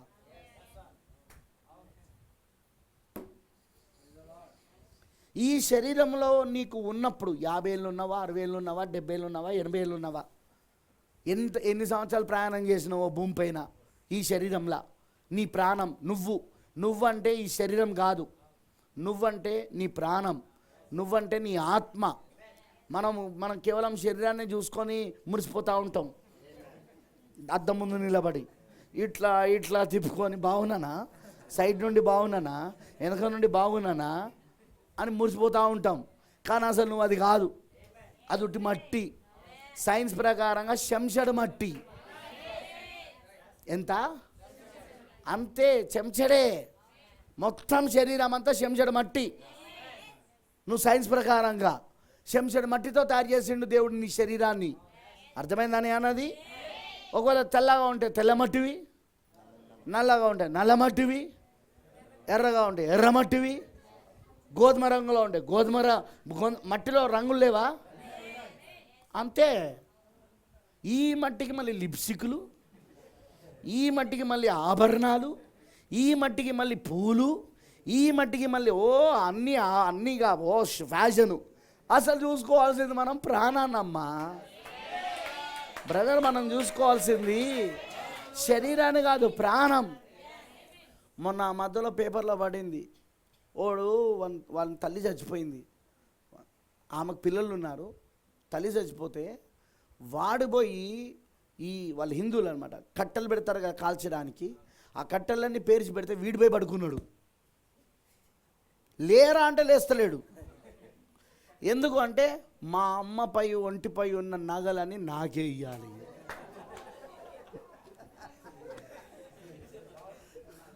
నిజమండి, పేపర్లో పడింది. మా అమ్మపై ఉన్న ఒంటిపైనవన్నీ. అరే చచ్చిపోయిందన్న బాధ లేదారా నీకంటే? బాధ తర్వాత ముందు బంగారం ఇయ్యమను, ఇచ్చేదాకా వదలలేవాడు. రేపు నువ్వు చచ్చిపోయిన తర్వాత గదే పరిస్థితి. నీ శరీరం కోసం ఎవడు ఆలోచించాడు? నీ ఆత్మ ఎట్టిపోయిందో ఎవడు ఆలోచించాడు? నీ కొడుకు ఆలోచించాడు, నీ కూతురు ఆలోచించదు, నీ అల్లుడు ఆలోచించాడు, నీ కోడలు ఆలోచించాడు, నీ అన్నదమ్ములు ఆలోచించారు. అసలు నువ్వు చచ్చిపోయినాక ఎడిపోయినా ఎవడు ఆలోచించాడు? నీ ఆస్తి కోసం మాత్రం ఆలోచిస్తాడు, నీ బంగారం కోసం మాత్రం ఆలోచిస్తారు. అలాంటి ఈ శరీరం కోసం మళ్ళీ దీనికి ఒక అలంకరణ, ఫ్యాషను, ఎంతో జాగ్రత్తగా చూసుకోవడం. దానికంటే ముఖ్యంగా మనం చూసుకోవాల్సింది మన ప్రాణాన్ని. ఎందుకంటే మనం ఈ లోకంలో యాత్రికులం, ప్రయాణికులం. ఈ శరీరంలో యాత్ర చేయడానికి వచ్చినాం, ప్రయాణం చేయడానికి వచ్చినాం, అతిథిగా వచ్చినాం మనం. ఇది గుడారం, ఇల్లిది, మన ప్రాణానికి ఇల్లిది. ఓ 50, 60, 70 సంవత్సరాలు నువ్వు ప్రయాణం చేస్తావు, ఇల్లుగా ఇందులో ఉంటావు. తర్వాత ఏం చేస్తావు? దీన్ని వదిలిపెడతావు. కానీ నువ్వు విడిచిపెట్టినప్పుడే దేవుని ముందు నిలబడి నువ్వు ఏదైతే శరీరంలో ఉన్నప్పుడు చేసిన క్రియలు ఉన్నాయో వాడికి నువ్వు లెక్క చెప్పాలా. అవి మంచివైనా సరే చెడ్డవైనా సరే దేవుని ముందు లెక్క చెప్పాలా. అందుకే రక్షించబడండి, రక్షించబడండి, మీరు పాపక్షమాపణ పొందుకోండి, యేసుక్రీస్తుని మీ రక్షకుడిగా అంగీకరించండి, మారు మనసు పొందండి, పశ్చాత్తాపపడండి, మారు మనసు పొందండి, మీ పాపాలు ఒప్పుకొని విడిచిపెట్టండి, యేసుక్రీస్తు నామములో బాప్తిసం పొందుకోండి, యేసుక్రీస్తు నామములో పాపక్షమాపణ నిమిత్తం బాప్తిసం పొందుకోండి, పరిశుద్ధాత్మతో నింపబడండి అని మేము పాస్టర్లం ఎందుకు అరుస్తామనుకుంటాను? నువ్వు ఈ శరీరాన్ని విడిచిపెట్టినప్పుడు మేము ఎందుకు కేకలేసినామో అప్పుడు అర్థమవుతుంది. కొంతమందో ఆ కేకకు నేను లోబడి బాప్సం పొందుకొని నిజంగా నేను రక్షించబడ్డ, మార్మన్స్ పొంది నేను నిజంగా దేవునికి నా జీవితాన్ని సమర్పించుకొని జీవించిన అమ్మయ్య, ఇప్పుడు నా శరీరం విడిచిపెట్టి నేను వచ్చిన దేవుని ముందు నేను నిలబడిన రక్షించబడిన వాడిగా నిలబడ్డా, రక్షించబడిన దానిగా నిలబడ్డా నేను ఆయన ముందు అని సంతోషంగా ఉంటారు. ఇంకొందరో అప్పుడు నేను మీటింగ్ పోయినా విన్నా, కానీ ఆ విన్న మాటను నేను పట్టించుకోలే, నేను నా లోకానుసారంగా బతికిన, నేను శరీరాశ, నేత్రాశ, జీవబ్రహ్మములలో బతికిపోయిన, నేను ఈ లోక సంబంధమైన క్రియలలో మునిగి తేలిపోయినా, పాపములో మునిగి తేలిపోయినా, అయ్యో ఇప్పుడు నాకు రక్షణ లేక ఆయన ముందుకు వచ్చిన నేను ఇప్పుడు ఆయన నా ఆత్మను నరకములో పడేస్తాడు, ఆయన నా ఆత్మ నరకములో పడేస్తాడు. ఎందుకంటే అక్కడ అగ్ని ఆరదు, పురుగు అంటే నువ్వే చావవు, అక్కడ పురుగు చావదు, నీ యుగములు కాలిపోతూనే ఉంటావు. ఓ అలాంటి స్థలంలో నేను ఇప్పుడు ఆ నరక యాత్రకు వెళ్ళాలా అని ఏడ్చేటోళ్ళు ఉంటారు కొందరు. ఎప్పుడో తెలుసా ఈ మాట మీకు అర్థమేది? ఇదిగో ఈ యాత్ర ముగించుకొని, ఈ దేహంలో ఉన్న యాత్రను ముగించుకొని ఈ ఇల్లును వదిలిపెట్టినప్పుడు, వదిలిపెట్టాలా తప్పదు, ఎక్స్పైరీ డేట్తో వచ్చినావు, ఏదో ఒక రోజు ఎక్స్పైరీ అయిపోతుంది, ఇది నీ డేట్ అయిపోతుంది, నువ్వు వదిలిపోయాలా. అప్పుడు తెలుస్తుంది నీకు, నీ ప్రాణం, నీ ఆత్మ ఈ దేహాన్ని విడిచిపెట్టి వెళ్ళిపోయినప్పుడు అసలు నువ్వెవరివి అంటే, అరే ఇన్ని రోజులు నేను ఆ శరీరం నా శాశ్వతం అనుకున్నా, అందుకే దాన్ని బాగా చూసుకున్నా, అందుకే దానికి నేను మేకప్ వేసిన, అందుకే దానికి నేను సుఖపెట్టినా, కానీ అది నా శరీరం ఏంది నన్ను వదిలిపెట్టేసింది, ఆ శరీరం ఏంది భూమిలో కలిసిపోతున్నది, ఆ శరీరం ఏంది కాల్చిపడేస్తున్నారు, పంచభూతాలలో కలిసిపోతున్నది. అయ్యో నేను ఇప్పుడు నీ శరీరం కాదా, నేనంటే ఆత్మనా అని అప్పుడు అర్థమవుతుంది. అప్పుడు ఆ శరీరంలో నువ్వు చేసిన క్రియలన్నిటికీ అందగలకప్ప చెప్పాలి. అందుకే ఈ శరీరంలో నువ్వు ఉండగానే నువ్వు రక్షించబడడం ముఖ్యం, నువ్వు కొత్త జన్మ పొందుకోవడం ముఖ్యం, నువ్వు రక్షణలోనికి రావడం ముఖ్యం, ఈ కొత్త జన్మ పొందుకోవడం ముఖ్యం సోదరి సోదరుడా. ఎందుకంటే ఒక రోజున ఈ శరీరాన్ని విడిచిపెట్టినప్పుడు, అదిగో బైబిల్లో యేసు ప్రభు లాజరు ధనవంతుని గురించి చెప్పాడు. ధనవంతుడు నరకంలో పడిన తర్వాత ఏడుస్తున్నాడు, నరకంలో పడిన తర్వాత తాను ఆ యాతన పెట్టబడుతున్న స్థలంలో పడిన తర్వాత తన ప్రాణము యాతన పెట్టబడుతూ ఉంటే అప్పుడు అక్కడ ఏడుస్తున్నాడు రక్షించబడాలని. అవకాశం ఉందా? అవకాశం ఉందా? కానీ అతనికి ఎన్నోసార్లు నాలాంటోడు చెప్పిండు, ఆ సమయంలో ఎన్నోసార్లు చెప్పాడు. వాడు ధనముతో విర్రవిగాడు, నాకు ధనం ఉన్నది, నాకేంది, నాకేం తక్కువ, నాకేం కొరత, నాకు బంగారపు ఆభరణాలు ఉన్నాయి, మా దగ్గర డబ్బు ఉన్నది, మాకు ఆస్తులు ఉన్నాయి మాకు అని అనుకున్నాడు. ఇవన్నీ ఏవైనా మరణాన్ని ఆపుతాయా? నీ శరీరము నిన్ను విడిచిపెట్టకుండా ఏమైనా ఆపుతాయా? నిన్ను నరకం పోకుండా ఏమైనా ఆపుతాయా? ఏవి ఆపవు. నిన్ను నరకము నుండి కాపాడేది ఒకటే, యేసయ్య ఇచ్చే రక్షణ, కొత్త జన్మ. యేసయ్య ఇచ్చే రక్షణ కొత్త జన్మ, అదొక్కటే నిన్ను కాపాడగలుగుతుంది, ఇంకేది నిన్ను కాపాడలేదు. గుర్తుంచుకోండి, వెలుగులో జీవం ఉన్నది. ప్రకృతిలో చూస్తే నీ ప్రాణానికి కూడా వెలుగు కావాలి. నీకు తెలుసా, మనకు కూడా సూర్యుడి కాంతి లేకపోతే మనము చచ్చిపోతాం. చెట్లే కాదు, మనం కూడా చచ్చిపోతాం. ఎందుకంటే మన శరీరానికి కూడా సూర్యుని కాంతి జీవాన్ని ఇస్తా అంటది. సూర్యుని కాంతి మనకు లేకపోతే మనం చచ్చిపోతాం. అందుకే ఉత్తర ధ్రువము దక్షిణ ధ్రువం చదువుకున్న వాళ్ళకి తెలుసు. ఉత్తర ధ్రువం అక్కడికి సూర్యుని కాంతి 365 రోజులలో ఎప్పుడు చేరదు అక్కడికి. సంవత్సరంలో ఉన్న 365 రోజులకి ఎప్పుడు చేరదు అక్కడికి సూర్యుని కాంతి. అందుకే ఆ ప్రాంతం అంతా గడ్డగట్టుకుపోయి ఉంటుంది, -డిగ్రీలలో ఉంటుంది. -70, -100 గడ్డగట్టుకుపోయి ఉంటుంది అక్కడ. ఒక చెట్టు కూడా మొలవదు, ఒక చెట్టు కూడా మొలవదు అక్కడ. అక్కడ ఉండే ప్రాణులు ఏమైనా ఉంటే సూర్యుని కాంతి లేకుండా బతకగలిగే ప్రాణులు మాత్రమే ఉంటాయి. కానీ సూర్యుని కాంతి లేకుండా బతకలేని ప్రాణులు లేవు, అక్కడ ఉండవు. అలాంటి ప్రాంతం. అందుకే అక్కడ మనుషులు జీవించరు, అక్కడ మనుషులు బ్రతకరు, అక్కడ ఉండలేరు మనుషులు ఇల్లులు కట్టుకొని. ఎందుకంటే అక్కడ సూర్యుని కాంతి లేదు. అక్కడ ఎవరు కూడా వెజిటేషన్ అంటే వ్యవసాయం చేయలేరు అక్కడ. ఎందుకంటే అక్కడ సూర్యుని కాంతి లేదు. ఎప్పుడు చూసినా మంచిగా ఉంటుంది, ఎప్పుడు చూసినా -డిగ్రీలోనే ఉంటుంది. నేను చెప్పే అర్థమవుతుందా? అందుకే అక్కడ నువ్వు జీవించడానికి అవకాశం ఉండదు, చెట్లు జీవించడానికి అవకాశం ఉండదు, మామూలుగా జంతువులు జీవించడానికి అవకాశం ఉండదు. అలాంటి ప్రాంతం అది. ఎందుకంటే అక్కడ సూర్యుని కాంతి లేదు. సూర్యుని కాంతి వెలుగు జీవమైంది. అందుకే అక్కడ జీవం ఉండదు. సూర్యుని కాంతి ద్వారా జీవించే ఏ జీవం అక్కడ ఉండలేదు, ఏ చెట్టు అక్కడ ఉండలేదు, ఏ మనిషి అక్కడ ఉండలేడు. హల్లెలూయా. ఎవరైనా అక్కడ ఉన్నా వాళ్ళు కేవలము తాత్కాలికంగా ఉండి రావడమే తప్ప అది కూడా అన్నీ పట్టుకొని పోవాలా. ఆహారాన్ని అన్నీ ఏమేమి కావాలో అన్నీ పట్టుకొని వెళ్ళి అది కూడా వాళ్ళక్కడ మంటను ఎందుకంటే వెలుగులో ఏముంటుందంటే వేడి ఉంటుంది, వెలుగులో వేడి ఉంటుంది. ఆ వేడిని కలగజేసే మంటను పెట్టుకొని బతకాలి అక్కడ, ఆ ఇంట్లో బతకాలంటే. ఎందుకంటే అలా ఉంటుంది. అయితే నేను ఎందుకు చెప్తున్నానంటే వాక్యము జీవాహారము జీవజలం. వాక్యమే దేవుడై ఉన్నాడు, వాక్యమే వెలుగై ఉన్నది, వాక్యమే జీవమై ఉన్నది. హల్లెలూయా.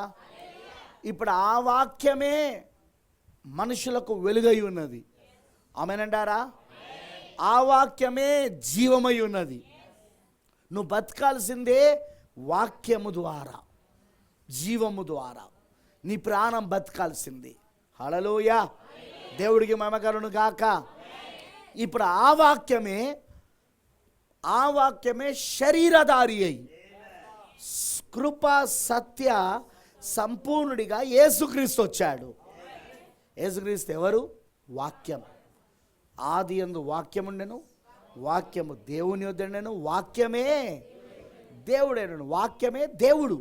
ఇప్పుడు ఆ వాక్యమే, ఆ దేవుడే శరీరధారి అయి కృపా సత్య సంపూర్ణుడిగా మన మధ్య నివసించాడు ఆయన. ఆమేనంటారా అందరూ? Praise the Lord. హల్లెలూయా. అర్థమైంది అందరికీ? ఇప్పుడు వాక్యం ఏమైంది? శరీరమై వచ్చింది. ఎందుకంటే వాక్యం ఎవరంటే దేవుడు, వాక్యం ఎవరంటే జీవం, వాక్యం ఎవరంటే వెలుగు, వాక్యం ఎవరంటే వెలుగు. హల్లెలూయా. వాక్యం ఎవరంటే ఆత్మ, పరిశుద్ధ ఆత్మ, దేవుని ఆత్మ. ఆమేన్. అయితే ఇప్పుడు ఆ వాక్యమే, ఆ దేవుడే, ఆ వెలుగే, ఆ జీవమే, ఆ పరిశుద్ధాత్మనే శరీరధారిగా వచ్చిన వాడే యేసుక్రీస్తు అయి ఉన్నాడు. అర్థమైంది అందరికీ? అర్థమైంది అందరికీ? అర్థమైన వాళ్ళందరూ ఆమె చెప్పండి.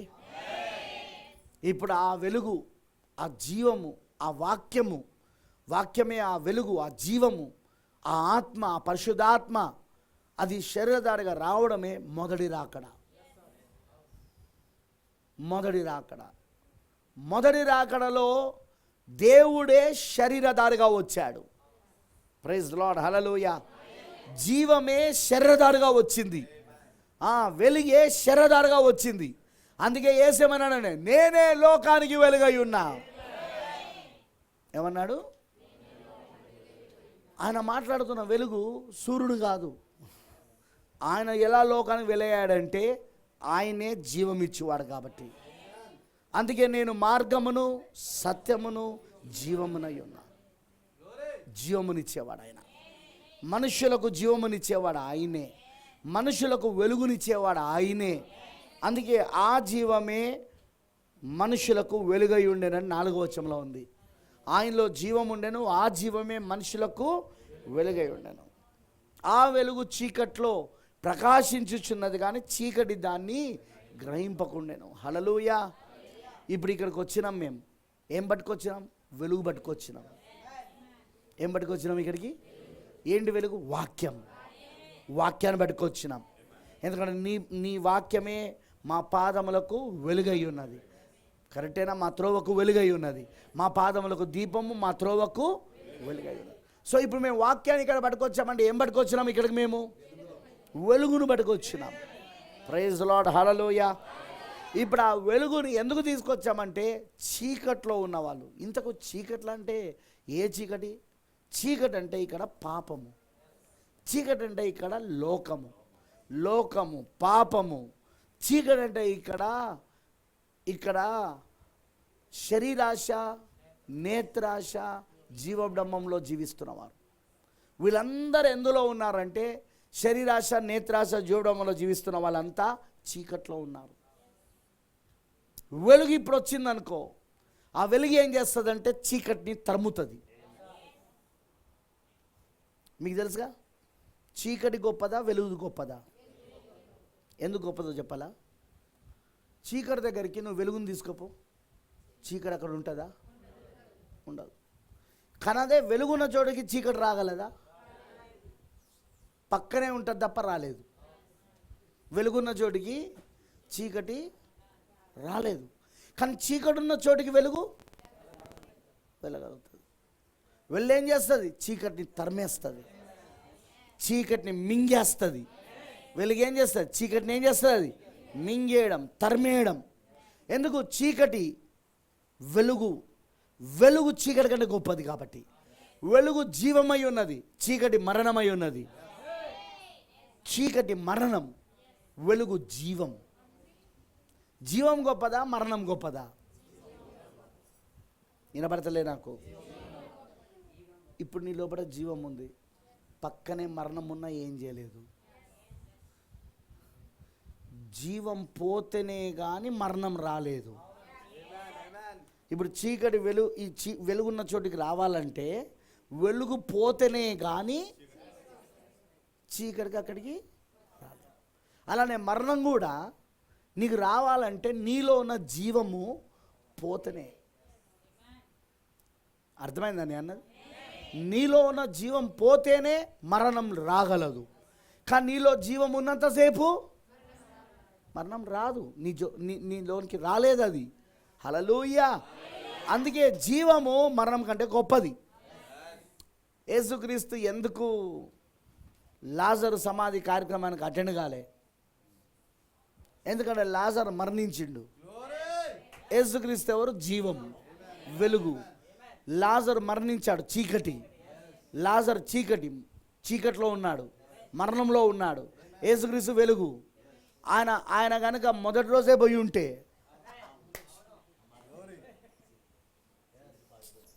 వెలుగు వచ్చిన చీకటి పారిపోతుంది కదా. ఇగో అక్కడ చుట్టూ చీకటి ఉన్నదండి, మీరు ఈ వెలుగుని అక్కడ తీసుకుపోండి, అక్కడ నుండి చీకటి ఏమవుతుంది? అలానే జీవం వచ్చినతోడు ఏమవుతుంది? మరణం అక్కడ నుండి పారిపోతుంది. అందుకే ఆయన 4వ రోజు వెళ్ళిండు ఆయన. అప్పటికే లాజర్ని సమాధి చేసి 3 రోజులైంది. శరీరము కుళ్ళిపట్టిపోయింది. 72 గంటలు దాటితే శరీరము కుళ్ళిపడుతుంది. ఇప్పుడు లాజరు చనిపోయి 72 గంటలు దాటింది, 3 రోజులు దాటింది. ముక్కు ఊడిపోయింది, కళ్ళు ఊడిపోయినాయి, పురుగులు తినేసినాయి లాజర్ శరీరాన్ని సమాధిలా. ఇప్పుడు 4వ రోజు వెళ్ళి ఆయన ఏం చేస్తున్నాడో తెలుసా? మరణాన్ని గద్దిస్తున్నాడు, చీకటిని గద్దిస్తున్నాడు. మరణం పారిపోయింది అక్కడ. జీవం వెళ్ళి గద్దించినప్పుడు వెంటనే లాజరు మరలా బతికి, ఊడిపోయిన కళ్ళు మళ్ళీ కలిగినాయి, ఊడిపోయిన ముక్కు, పురుగులు తిన్న ముక్కు మరలా తిరిగి కలిగినాయి. Praise the Lord. హల్లెలూయా. అందుకే ఆయన అన్నాడు, నేనే పునరుద్ధానమును జీవమునై ఉన్నా. లాజరు సమాధిలో ఉన్నాడు. లాజర్ సమాధిలో ఉన్నాడు, లాజర్ చీకట్లో ఉన్నాడు, లాజర్ మరణంలో ఉన్నాడు. యేసంట నేను మరణాన్ని కాదు, నేను జీవాన్ని, నేను పునరుద్ధానాన్ని. నేను మీరు అతను సమాధిలో పెట్టారు, కానీ నేను లేవడానికి వచ్చిన నేను. ఆయన లేవాలంటే మరణం పారిపోవాలి అక్కడి నుండి. జీవం వచ్చి మరణాన్ని గద్దించాడు, మరణం పారిపోయింది. మళ్ళీ లాజర్ జీవం పోయింది లాజర్ లోపలికి. మళ్ళీ లాజర్ లోపలికి దేవుని జీవం పోయి ఊడిపోయిన కళ్ళు, పురుగులు తిన్న ముక్కు, పురుగులు తిన్న అవయాలు మళ్ళీ కలిగి తిరిగి శరీరంతో బయటకు వచ్చాడు. అక్కడ రేపు రెండవ రాకల్లో ఎత్తబడుట్లో జరగబోయేది ఇదే. మనం చనిపోయి భూమిలో పాతిపెట్టబడినప్పుడు మన శరీరమును పురుగులు తిన్నా, ఎముకల గూడుగా మనం మారినా ఆ జీవం వస్తుంది ఒక రోజున. హల్లెలూయా. ఈ మరణాన్ని గద్దిస్తుంది. అప్పుడు వెంటనే మరణం పారిపోతుంది మన శరీరము నుండి. ఏదైతే పురుగులు తిన్నాయో అవన్నీ మరలా తిరిగి కలిగి పునరుద్ధానులే మనం లేపబడబోతున్నాం. మనం దాన్నే ఆయన లాజరు పునరుద్ధానంలో చూపించిండు. ఆయన మొదటి రోజు సమాధి చేస్తున్న రోజే రాకపోవడానికి కారణం ఏంటంటే ఆయన ఎంతో మందిని సమాధి చేయకముందే లేపాడు. యాయిరు కుమార్తె ఇంకా సమాధి చేయాల, ఇంట్లోనే ఉన్నది ఆ అమ్మాయి శవం. యేసు వెళ్ళి లేపినా లేదా? తలా తాకుమి అన్నాడు అంతే. దాని అర్థమేంటిది? ఆ భాషకు అర్థమేంటిది? చిన్నదానా లెమ్ము. లేచి మరణం వదిలిపెడిపోయింది. ఎందుకు? యేసు జీవం. జీవం రావడంతో మరణం పోవాలా కదా, వెలుగు రావడంతో చీకటి పారిపోవాలా కదా. కరెక్టేనా? ఒక విధవరాలు కుమారుణ్ణి పాడపైన మోసుకొని తీసుకెళ్తున్నారు. కరెక్ట్గా ఆ మరణము ఆ కుమారు ఆ యవనస్తుల్లో ఉన్నది. ఇక్కడ జీవము నడుచుకుంటూ వస్తుంది. ఎవరు? యేసుక్రీస్తు జీవం. వీళ్ళిద్దరు ఒక కూడలిలో కలుసుకున్నారు, వీళ్ళిద్దరు ఒక జంక్షన్లో కలుసుకున్నారు. హల్లెలూయా. యేసు ఏం చేయలేదు, జస్ట్ ఆ పాడను ముట్టుకున్నాడు అంతే. మరణం పారిపోయింది ఆ పిల్లల్లో నుండి, జీవం వచ్చింది లోపలికి. మరణం పారిపోయింది, జీవం వచ్చింది ఆ పిల్లోడికి. మోసుకొని పోతున్న వాళ్ళకే లేచి కూర్చున్నాడు అక్కడ. ఇలా ఆయన ఎంతో మందిని సమాధి కాకముందే లేపాడు ఆయన. కానీ ఈసారి లాజర్ విషయంలో ఆయన ఎందుకో ఆయన 4 రోజులు ఆలస్యం చేసిందంటే, నీ శరీరం కుళ్ళిపోయి పురుగులు తిన్నా జీవమైన నేను మళ్ళీ దాన్ని తయారు చేస్తా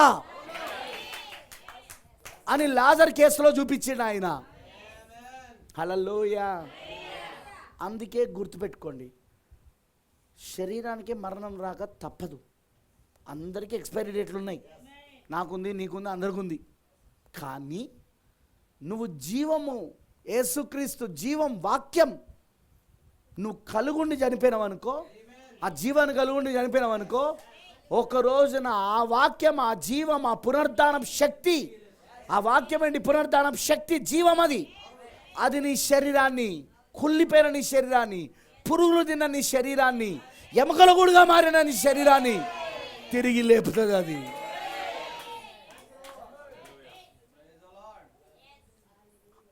యేసుక్రీస్తును నమ్మడానికి ఓన్లీ మనం చనిపోకముందున్న జీవితం బాగుండాలని కాదు, చనిపోయిన తర్వాత కూడా తిరిగి లేవాలని. క్రైస్తత్వం ఆధారపడిందే పునరుద్ధానము పైన.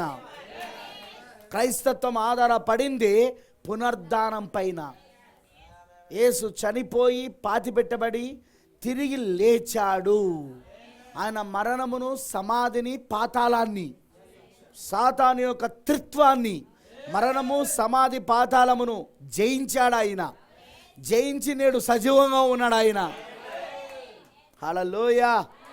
అందుకే ఆయన ప్రకటన గ్రంథం 1వ అధ్యాయంలో 18వ వచనంలో అంటాడు, ఇదిగో నేను మృతుడనైతిని కానీ ఇప్పుడు సజీవుడనై ఉన్నా, యుగ యుగములు జీవిస్తున్నవాడను. అవును, చనిపోయాడు ఆయన, కానీ తిరిగి లేచాడు. ఇప్పుడు ఆయన నమ్మడం వలన ఏం జరుగుతుంది? నువ్వు చనిపోయినా మళ్ళా తిరిగి లేస్తావు. చనిపోవడం అయితే గ్యారంటీ. మన శరీరం చనిపోవడం అయితే గ్యారంటీ, కానీ మన ప్రాణాత్మలు బతకాల్సిన శరీరము చనిపోతే, అది భూమిలోకి వెళ్ళిపోతే మరలా తిరిగి దాన్ని లేపడము ఏ సైంటిస్ట్ వల్ల కాదు, ఏ డాక్టర్ వల్ల కాదు, ఎవ్వరి వల్ల కాదు, ఒక యేసు వల్ల మాత్రమే. ఎందుకు? ఆయన మాత్రమే అది చేసి చూపించాడు. ఆయన బతుకుండగానే లాజర్ చేసి చూపించాడు, ఆయన చనిపోయిన తర్వాత ఆయన చేసి చూపించాడు. ఆయన నేడు ఆయన సజీవుడుగా ఉన్నాడు ఈ రోజున. ఆమేన్, హల్లెలూయా. నేను చెప్పే మీకు అర్థమవుతున్నదా? అందుకే నువ్వేం చేయాలి? నీకు వెలుగు కావాలి. బైబిల్ అంటుంది, ఇదిగో వెలుగు వచ్చింది, లెమ్ము తేజరిల్లుము. హల్లెలూయా. వెలుగు అంటే జీవం, వెలుగు అంటే యేసుక్రీస్తు, వెలుగు అంటే వాక్యం. ఇక చెప్తాను వినండి. ప్రతి కాలంలో దేవుడు తన వాక్యాన్ని, తన వెలుగును ప్రవక్తల ద్వారా పంపేవాడు ఆయన. ఎందుకంటే వాక్యం ఎప్పుడు ఎవరి దగ్గరకు వస్తుందంటే ప్రవక్తల దగ్గరకు వస్తుంది. ప్రవక్తల దగ్గరికి ఆమోసు 3:7 ప్రకారం, ఆమోసు గ్రంథము 3:7 ఏముందంటే, సమయం లేదు నేనే చెప్పేస్తాను నోటికి. తన సేవకులైన ప్రవక్తలకు తాను సంకల్పించిన దానిని బయలుపరచకుండా ప్రభువు అయిన యెహోవా ఏమీయూ చెయ్యడు. దేవుడు ఏదైనా చెయ్యాలంటే ముందు దాన్ని తన సేవకుడైన ప్రవక్తకు చెప్పాలా. అంటే ఆ కాలంలో ఎవరినైతే ఆయన ప్రవక్తగా పంపాడో ఆ ప్రవక్తకు ఆ విషయాన్ని తెలియజేస్తాడు. అందుకే దేవుడు జలప్రలయం ద్వారా ఈ ప్రపంచాన్ని నాశనం చేయాలని అనుకున్నప్పుడు దేవుడు నోవా అనే ప్రవక్తను పంపి ఆ ప్రవక్త ద్వారా ప్రపంచానికి తెలియజేశాడు. ఎందుకంటే వాక్యం ఎవరి దగ్గరికి వచ్చిందంటే నోవాహు ప్రవక్త దగ్గరికి. ప్రైజ్ ది లార్డ్, హల్లెలూయా. దేవుడికి మహిమ కలుగును గాక. దేవుడు యోనాను పంపాడు. యోనా ఒక హిబ్రూయుడు, కానీ ఆయనను పంపింది ఒక అన్యపట్టణంలోనికి. ఆ అన్యపట్టణమైన నినేవాకి ఎందుకు పంపాడంటే 40 రోజులలో దేవుడు ఆకాశము నుండి అగ్నిని కురిపించి దాన్ని నాశనం చేయబోతున్నాడు. ఆ పట్టణాన్ని, ఆ మహాపట్టణాన్ని, ఆ గొప్ప పట్టణాన్ని దేవుడు నాశనం చేయబోతున్నాడు. ఈ విషయాన్ని యోనా చెప్పడానికి వెళ్ళాడు అక్కడికి. కానీ ఆ పట్టణము దేవుడు ఎందుకు నాశనం చేయలేదు, అగ్ని చేత దాన్ని ఎందుకు కాల్చేయలేదు అంటే వాళ్ళు మారుమనసు పొందిండు. యోనా చెప్పిన వర్తమానాన్ని అంగీకరించిండు. దేవుని తోడు తిరిగారు, ప్రభువా క్షమించమని. గోనబట్ట ధరించుకొని వాళ్ళు బూడిదలో కూర్చొని వాళ్ళ పాపాలు ఒప్పుకోవడం మొదలుపెట్టారు. పాపపు క్రియలన్నీ మానేశారు, పాపపు చేష్టలని మానేశారు. ఒకరు కాదు, ఇద్దరు కాదు, పట్టణమే. నినేవే పట్టణం మొత్తం, రాజు మొదలుకొని, సింహాసనంపై ఉన్న కూర్చున్న రాజు మొదలుకొని, మంత్రులు, రాజకుటుంబము, మంత్రుల కుటుంబాలు, జనాలు అందరూ కూడా వాళ్ళు గోనబట్ట ధరించుకొని, రాజుతో సహా గోనబట్ట ధరించుకొని వాళ్ళు బూడిదలో కూర్చొని దేవుని దగ్గర వాళ్ళు ఏడవడం మొదలుపెట్టారు.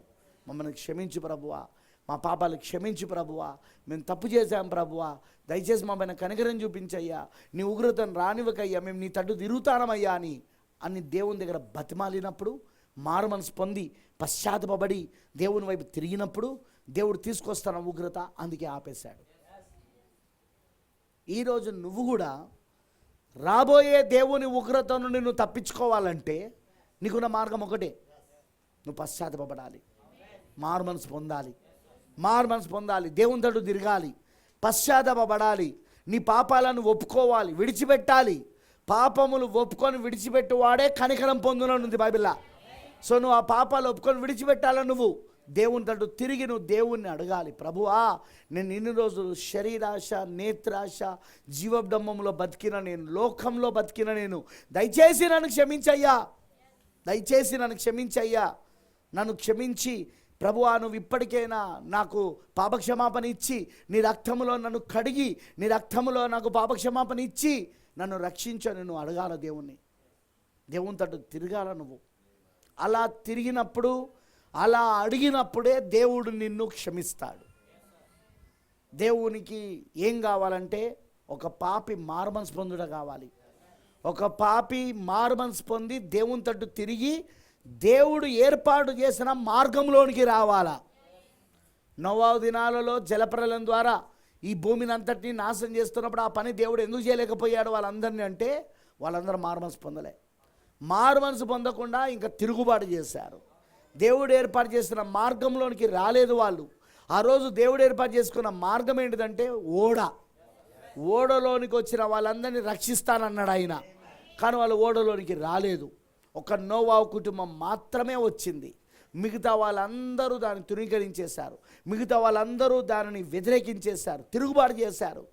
నోవాహు వర్తమానాన్ని తిరుగుబాటు చేశారు. అప్పుడు దేవుడు ఏం చేశాడు? తన ఉగ్రతను కుమ్మరించాడు. దేవుడు ఆకాశమును తెరిచి వర్షాన్ని కుమ్మరించడం మొదలుపెట్టాడు. భూమిలో ఉన్న తూములను తెరిచాడు. భూకంపాలు వచ్చేసి మొత్తం ప్రపంచమంతా భూమిలో ఉన్న నీళ్లు కూడా బయటకు వచ్చేసినాయి. ఇటు భూమిలో ఉన్న నీళ్లు భూమిలో నీళ్ళు ఉన్నాయా? మన బావిలో నీళ్లు భూమిలో నుండే కదా వచ్చేది. మనకు బోర్లో నీళ్లు భూమిలో నుండేగా వచ్చేది. భూమిలో నీళ్ళు ఉన్నాయా లేవా? ఊట ఉందా లేదా? భూకంపం కలగజేసి భూమిని పగలగొట్టి లోపడున్న నీళ్ళను కూడా బయటికి తీసుకొచ్చాడు. అటు ఆకాశము నుండి వర్షం పడతా ఉన్నది, ఇటు భూమిలో నుండి నీళ్లు బయటికి రావడం ద్వారా మరలా ఈ భూమి మొత్తము మునిగిపోయింది. నీటి ద్వారా, జలప్రలయముల ద్వారా మొత్తము నాశనమైపోయింది. ఒక ఓడలో ఉన్న వాళ్ళు మాత్రమే రక్షించబడ్డారు. ప్రైజ్ లార్డ్, హల్లెలూయా. దేవుడు ఎప్పుడైనా గుర్తుంచుకోనండి, తన పిల్లలను రక్షించడానికి ఖచ్చితంగా ఒక మార్గాన్ని పెడతాడు. కానీ అది నువ్వు అంగీకరించాలా, ఆ మార్గాన్ని నువ్వు అంగీకరించాలా. దానికోసం దేవుడు ఒక ప్రవక్తను పంపుతాడు. ఆయన నోవాహు కాలంలో ఒక ప్రవక్తను పంపాడు, నోవాహుని. కరెక్టేనా? మోషే కాలంలో మోషేను పంపాడు. కరెక్టేనా? ప్రతి కాలంలో ఆ విధంగా దేవుడు ప్రవక్తను పంపుతున్నాడు ఆయన. హల్లెలూయా. ఇప్పుడు మన కాలానికి కూడా ఒక ప్రవక్త వచ్చాడు. ఎస్, అది కూడా బైబిల్ ప్రకారముగా, బైబిల్లో చెప్పబడిన ప్రవచనం ప్రకారముగా. ఇదేమి బయట కాదు, బైబిల్ బయట గురించి మాట్లాడతలేను నేను. బైబిల్లో ఉన్న ప్రవచనం ప్రకారముగా మన కాలానికి కూడా దేవుడు ఒక ప్రవక్తను పంపాడు. ఆ ప్రవక్త పేరే విలియం మ్యారియన్ బ్రెన్హామ్. ప్రవక్తలను ఎందుకు పంపుతాడు ఆయన? వాక్యము ప్రవక్తల ద్వారా వస్తుంది. వాక్యమే జీవం, వాక్యమే దేవుడు, వాక్యమే వెలుగు, వాక్యమే జీవాహారం, వాక్యమే జీవజలం. మీకు అర్థమైందని చెప్పింది? సో వాక్యం ఎవరి ద్వారా వస్తుందంటే ప్రవక్తల ద్వారా. ఈ బైబిల్ రాసింది ఎవరో తెలుసా? ప్రవక్తలు. నువ్వు ఏ కాలానికి వెళ్ళినా గత కాలంలో ప్రవక్తలు ఉన్నారు. అక్కడ ప్రతి కాలంలో ప్రవక్తలు ఉన్నారు. హల్లెలూయా. ఇప్పుడు మన కాలానికి కూడా దేవుడు ప్రవక్తను పంపాడు. సమయం లేదు, నెక్స్ట్ మీటింగ్లలో చెప్తాం. మలాకి 4:5-6 ప్రకారముగా దేవుడు ఇప్పుడు ఏలియాను పంపాలా. ఏలియాను గురించిన ప్రవచనం ఉంది అక్కడ. ఏలియా వస్తాడు రెండవ రాకడ ముందు. రెండవ రాకడ జరగక ముందు, యేసుక్రీస్తు రెండవ రాకడ జరగక ముందు ఏలియా రావాలని మలాకి 4:5-6 రాయబడ్డది. వచ్చాడు, దేవుడు పంపాడు. అతనే విలియం మ్యారియన్ బ్రెన్హామ్. ఈయన ఎవరు అనుకుంటున్నారు? ఈయన పేరు విలియం మ్యారియన్ బ్రెన్హామ్. కానీ దేవుడు మలాకి 4:5-6 ప్రకారముగా ఈయనను దేవుడు ఏలియాగా పంపాడు. ఏలియాగా ఈయనను పంపి దేవుడు తన వాక్యాన్ని, ఈ కాలానికి సంబంధించిన వాక్యాన్ని ఇదిగో ఈ ప్రవక్త ద్వారా మనకు పంపాడు. ఈ రోజున ప్రవక్త వచ్చాడంటేనే వాక్యం వచ్చిందని అర్థం. ప్రవక్తలు వచ్చారంటేనే అర్థము వాక్యం వచ్చింది. ఎందుకంటే దేవుడు ఎప్పుడు తన పిల్లలకు, తన ప్రజలకు వాక్యాన్ని ఇవ్వాలి అని అనుకున్నప్పుడల్లా, ఆ జీవారాన్ని, ఆ జీవజలాన్ని, ఆ వెలుగును, ఆ జీవాన్ని ఇవ్వాలనుకున్నప్పుడల్లా ఆయన ప్రవక్తను పంపుతాడు. ఆయన ఆ ప్రవక్త ద్వారా వెలుగు వస్తుంది, ఆ ప్రవక్త ద్వారా వాక్యం వస్తుంది, ఆ ప్రవక్త ద్వారా జీవజలం వస్తుంది, ఆ జీవారం వస్తుంది. హల్లెలూయా. అర్థమైందని అన్నది. ఆ ప్రవక్తను ఎవరైతే నమ్మి, దేవుడు పంపిన ప్రవక్తని నమ్మి అతను తీసుకొచ్చిన వర్తమానాన్ని అంగీకరిస్తారో వాళ్ళందరూ రక్షించబడతారు. వాళ్ళందరూ రక్షించబడతారు. నోవాహు తీసుకొచ్చిన వర్తమానాన్ని ఎవరైతే నమ్మారో వాళ్ళందరూ రక్షించబడ్డారు. ఆయన వర్తమానం ధృవీకరించిన వాళ్ళందరూ ఏమయ్యారు? జలప్రలయంలో నాశనం అయిపోయారు. దేవుని ఉగ్రతలో నాశనం అయిపోయారు అక్కడ. హల్లెలూయా. మోషే కాలంలో మోషే వర్తమానం నమ్మిన ఇశ్రాయేలులు ఐగుప్తులో ఉన్నారు వాళ్ళు కూడా, కానీ వాళ్ళకి ఎవ్వరికి ఒక్క తెగులు కూడా రాలే. అదే మోషే వర్తమానం ధృవీకరించిన ఫరోకి, ఆ దేశ రాజు పేరు ఫరో, అతని మంత్రులు, అతని ప్రజలు అందరూ ఆ తెగుళ్ళకు గురయ్యారు. ఎందుకు అంటే కారణం ఏంటంటే మోషే వర్తమానాన్ని, మోషే ప్రవక్త తీసుకొచ్చిన వర్తమానాన్ని వాళ్ళు ధృవీకరించారు, తిరస్కరించారు, త్రోసివేశారు, నిరాకరించారు. అర్థమైందని అన్నది. ఎందుకంటే వాళ్ళు నిరాకరించింది ఏంటంటే వాక్యాన్ని. వాక్యం ఎవరంటే దేవుడు, వాక్యం ఎవరంటే జీవము, వాక్యం ఎవరంటే వెలుగు. వెలుగును త్రోసేస్తే నువ్వు చీకట్లోకి వెళ్తాను, జీవాన్ని త్రోసేస్తే నువ్వు మరణానికి వెళ్తాను. నేను చెప్పే అర్థమవుతుందా? జీవాన్ని త్రోసేస్తే నువ్వు మరణానికి వెళ్తాను. హల్లెలూయా. అందుకే వాక్యం ఎప్పుడు తోసేయద్దు. మనుష్యులు బ్రతుకుచున్నదే దేవుని నోటి నుండి వచ్చే ప్రతి మాట వలన. వాక్యం ప్రతి మాట, ఆ మాటయే దేవుడు, ఆ వాక్యమే దేవుడై ఉన్నాడు. అదే మనకు జీవారమై ఉన్నది. అందుకే వాక్యాన్ని ఎప్పుడు మనం తోసేయద్దు ప్రియులారా. వాక్యాన్ని మనం ఎప్పుడు అంగీకరించాలి. చూడండి, దేవుడు సృష్టిలో ఎంత అద్భుతంగా పెడతాడో. లైట్ బంద్ చేసుడుతోటే చీకటి వస్తుంది. చీకటి రావడంతో కొన్ని పురుగులన్నీ వచ్చి ఇంట్లో తిరుగుతూ ఉంటాయి. అందులో ముఖ్యంగా బొద్దింకలు. అవి ఎప్పుడు చీకటిలో తిరుగుతూ ఉంటాయి. ఎందుకంటే వాటికి చీకటి అంటే ఇష్టం. వెలుగున్నంతసేపు కనబడవు, కానీ చీకటి రావడంతోటే మొదలవుతాయి. అదేవిధంగా వెలుగు లైట్ వేసుడుతోటే కొన్ని పురుగులు వెలుగు చుట్టూ తిరుగుతుంటాయి. హల్లెలూయా. అరే ఇప్పటిదాకా ఈ పురుగులు ఎక్కడున్నాయని మనం అనుకుంటాం, కానీ అవి వెలుగు, కరెంట్, లైట్ వేసుడుతోటే అవి ఏం చేస్తాయంటే అవి వెలుగు చుట్టూ తిరుగుతూ ఉంటాయి. అంటే వెలుగుని ఇష్టపడే పురుగులు అవి. మనుషులలో కూడా రెండు రకాలు. వెలుగును, వాక్యాన్ని ఇష్టపడే వాళ్ళు ఉంటారు, జీవాన్ని ఇష్టపడే వాళ్ళు.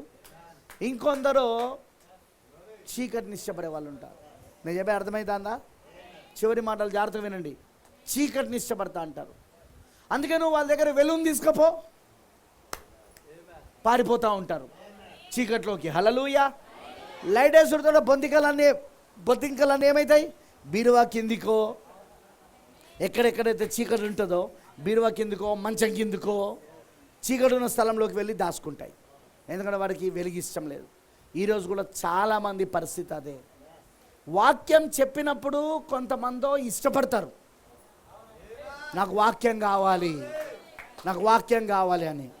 కొంతమందో వద్దు, మాకు వాక్యం వద్దు, మాకు చీకటే కావాలి, మాకు మరణమే కావాలి, మాకు పాపమే కావాలి, మాకు శరీరాశ, నేత్రాశ, జీవడమే కావాలి అని కొంతమంది. అర్థమైందని చెప్పింది. మరి ఈ రెండిట్లలో నువ్వు ఈ రాత్రి ఏదై ఉన్నావు? వెలుగును ప్రేమించేవాడివా, చీకటిని ప్రేమించేవాడివా?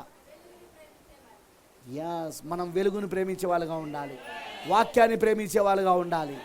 హల్లెలూయా. వాక్యాన్ని అంగీకరించేవారుగా ఉండాలి. ఈ రాత్రి అలా మీరు వాక్యాన్ని అంగీకరిస్తే ఖచ్చితంగా మీకు జీవం కలుగుతుంది. ఎందుకంటే వాక్యం మాత్రమే నీకు జీవం ఇస్తుంది.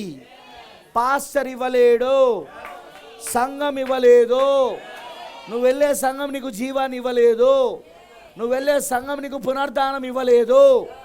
ఈ వాక్యం నీకు పునరుద్ధానం ఇవ్వగలదు, ఈ వాక్యం నీకు జీవముని ఇవ్వగలదు. ఈ వాక్యమే నీకు జీవాహారము, జీవజలమై ఉన్నది. అర్థమైందని అన్నది.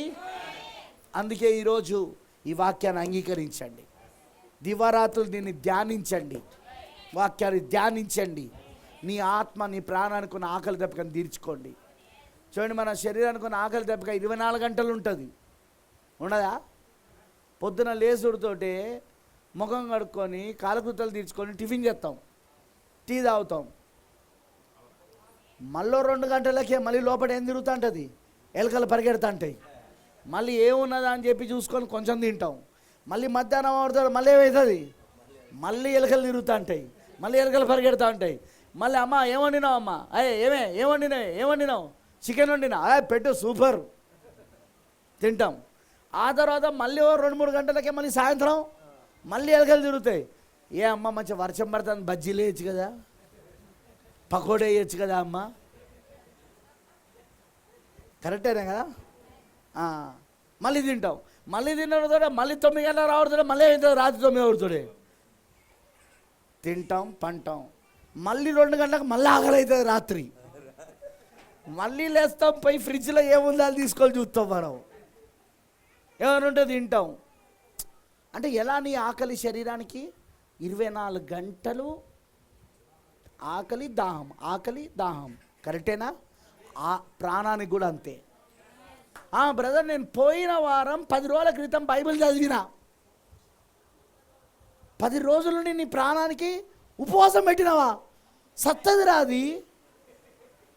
శరీరానికి నువ్వు 10 రోజులు అన్నం పెట్టకపోతే ఏమవుతుంది చెప్పండి అమ్మా?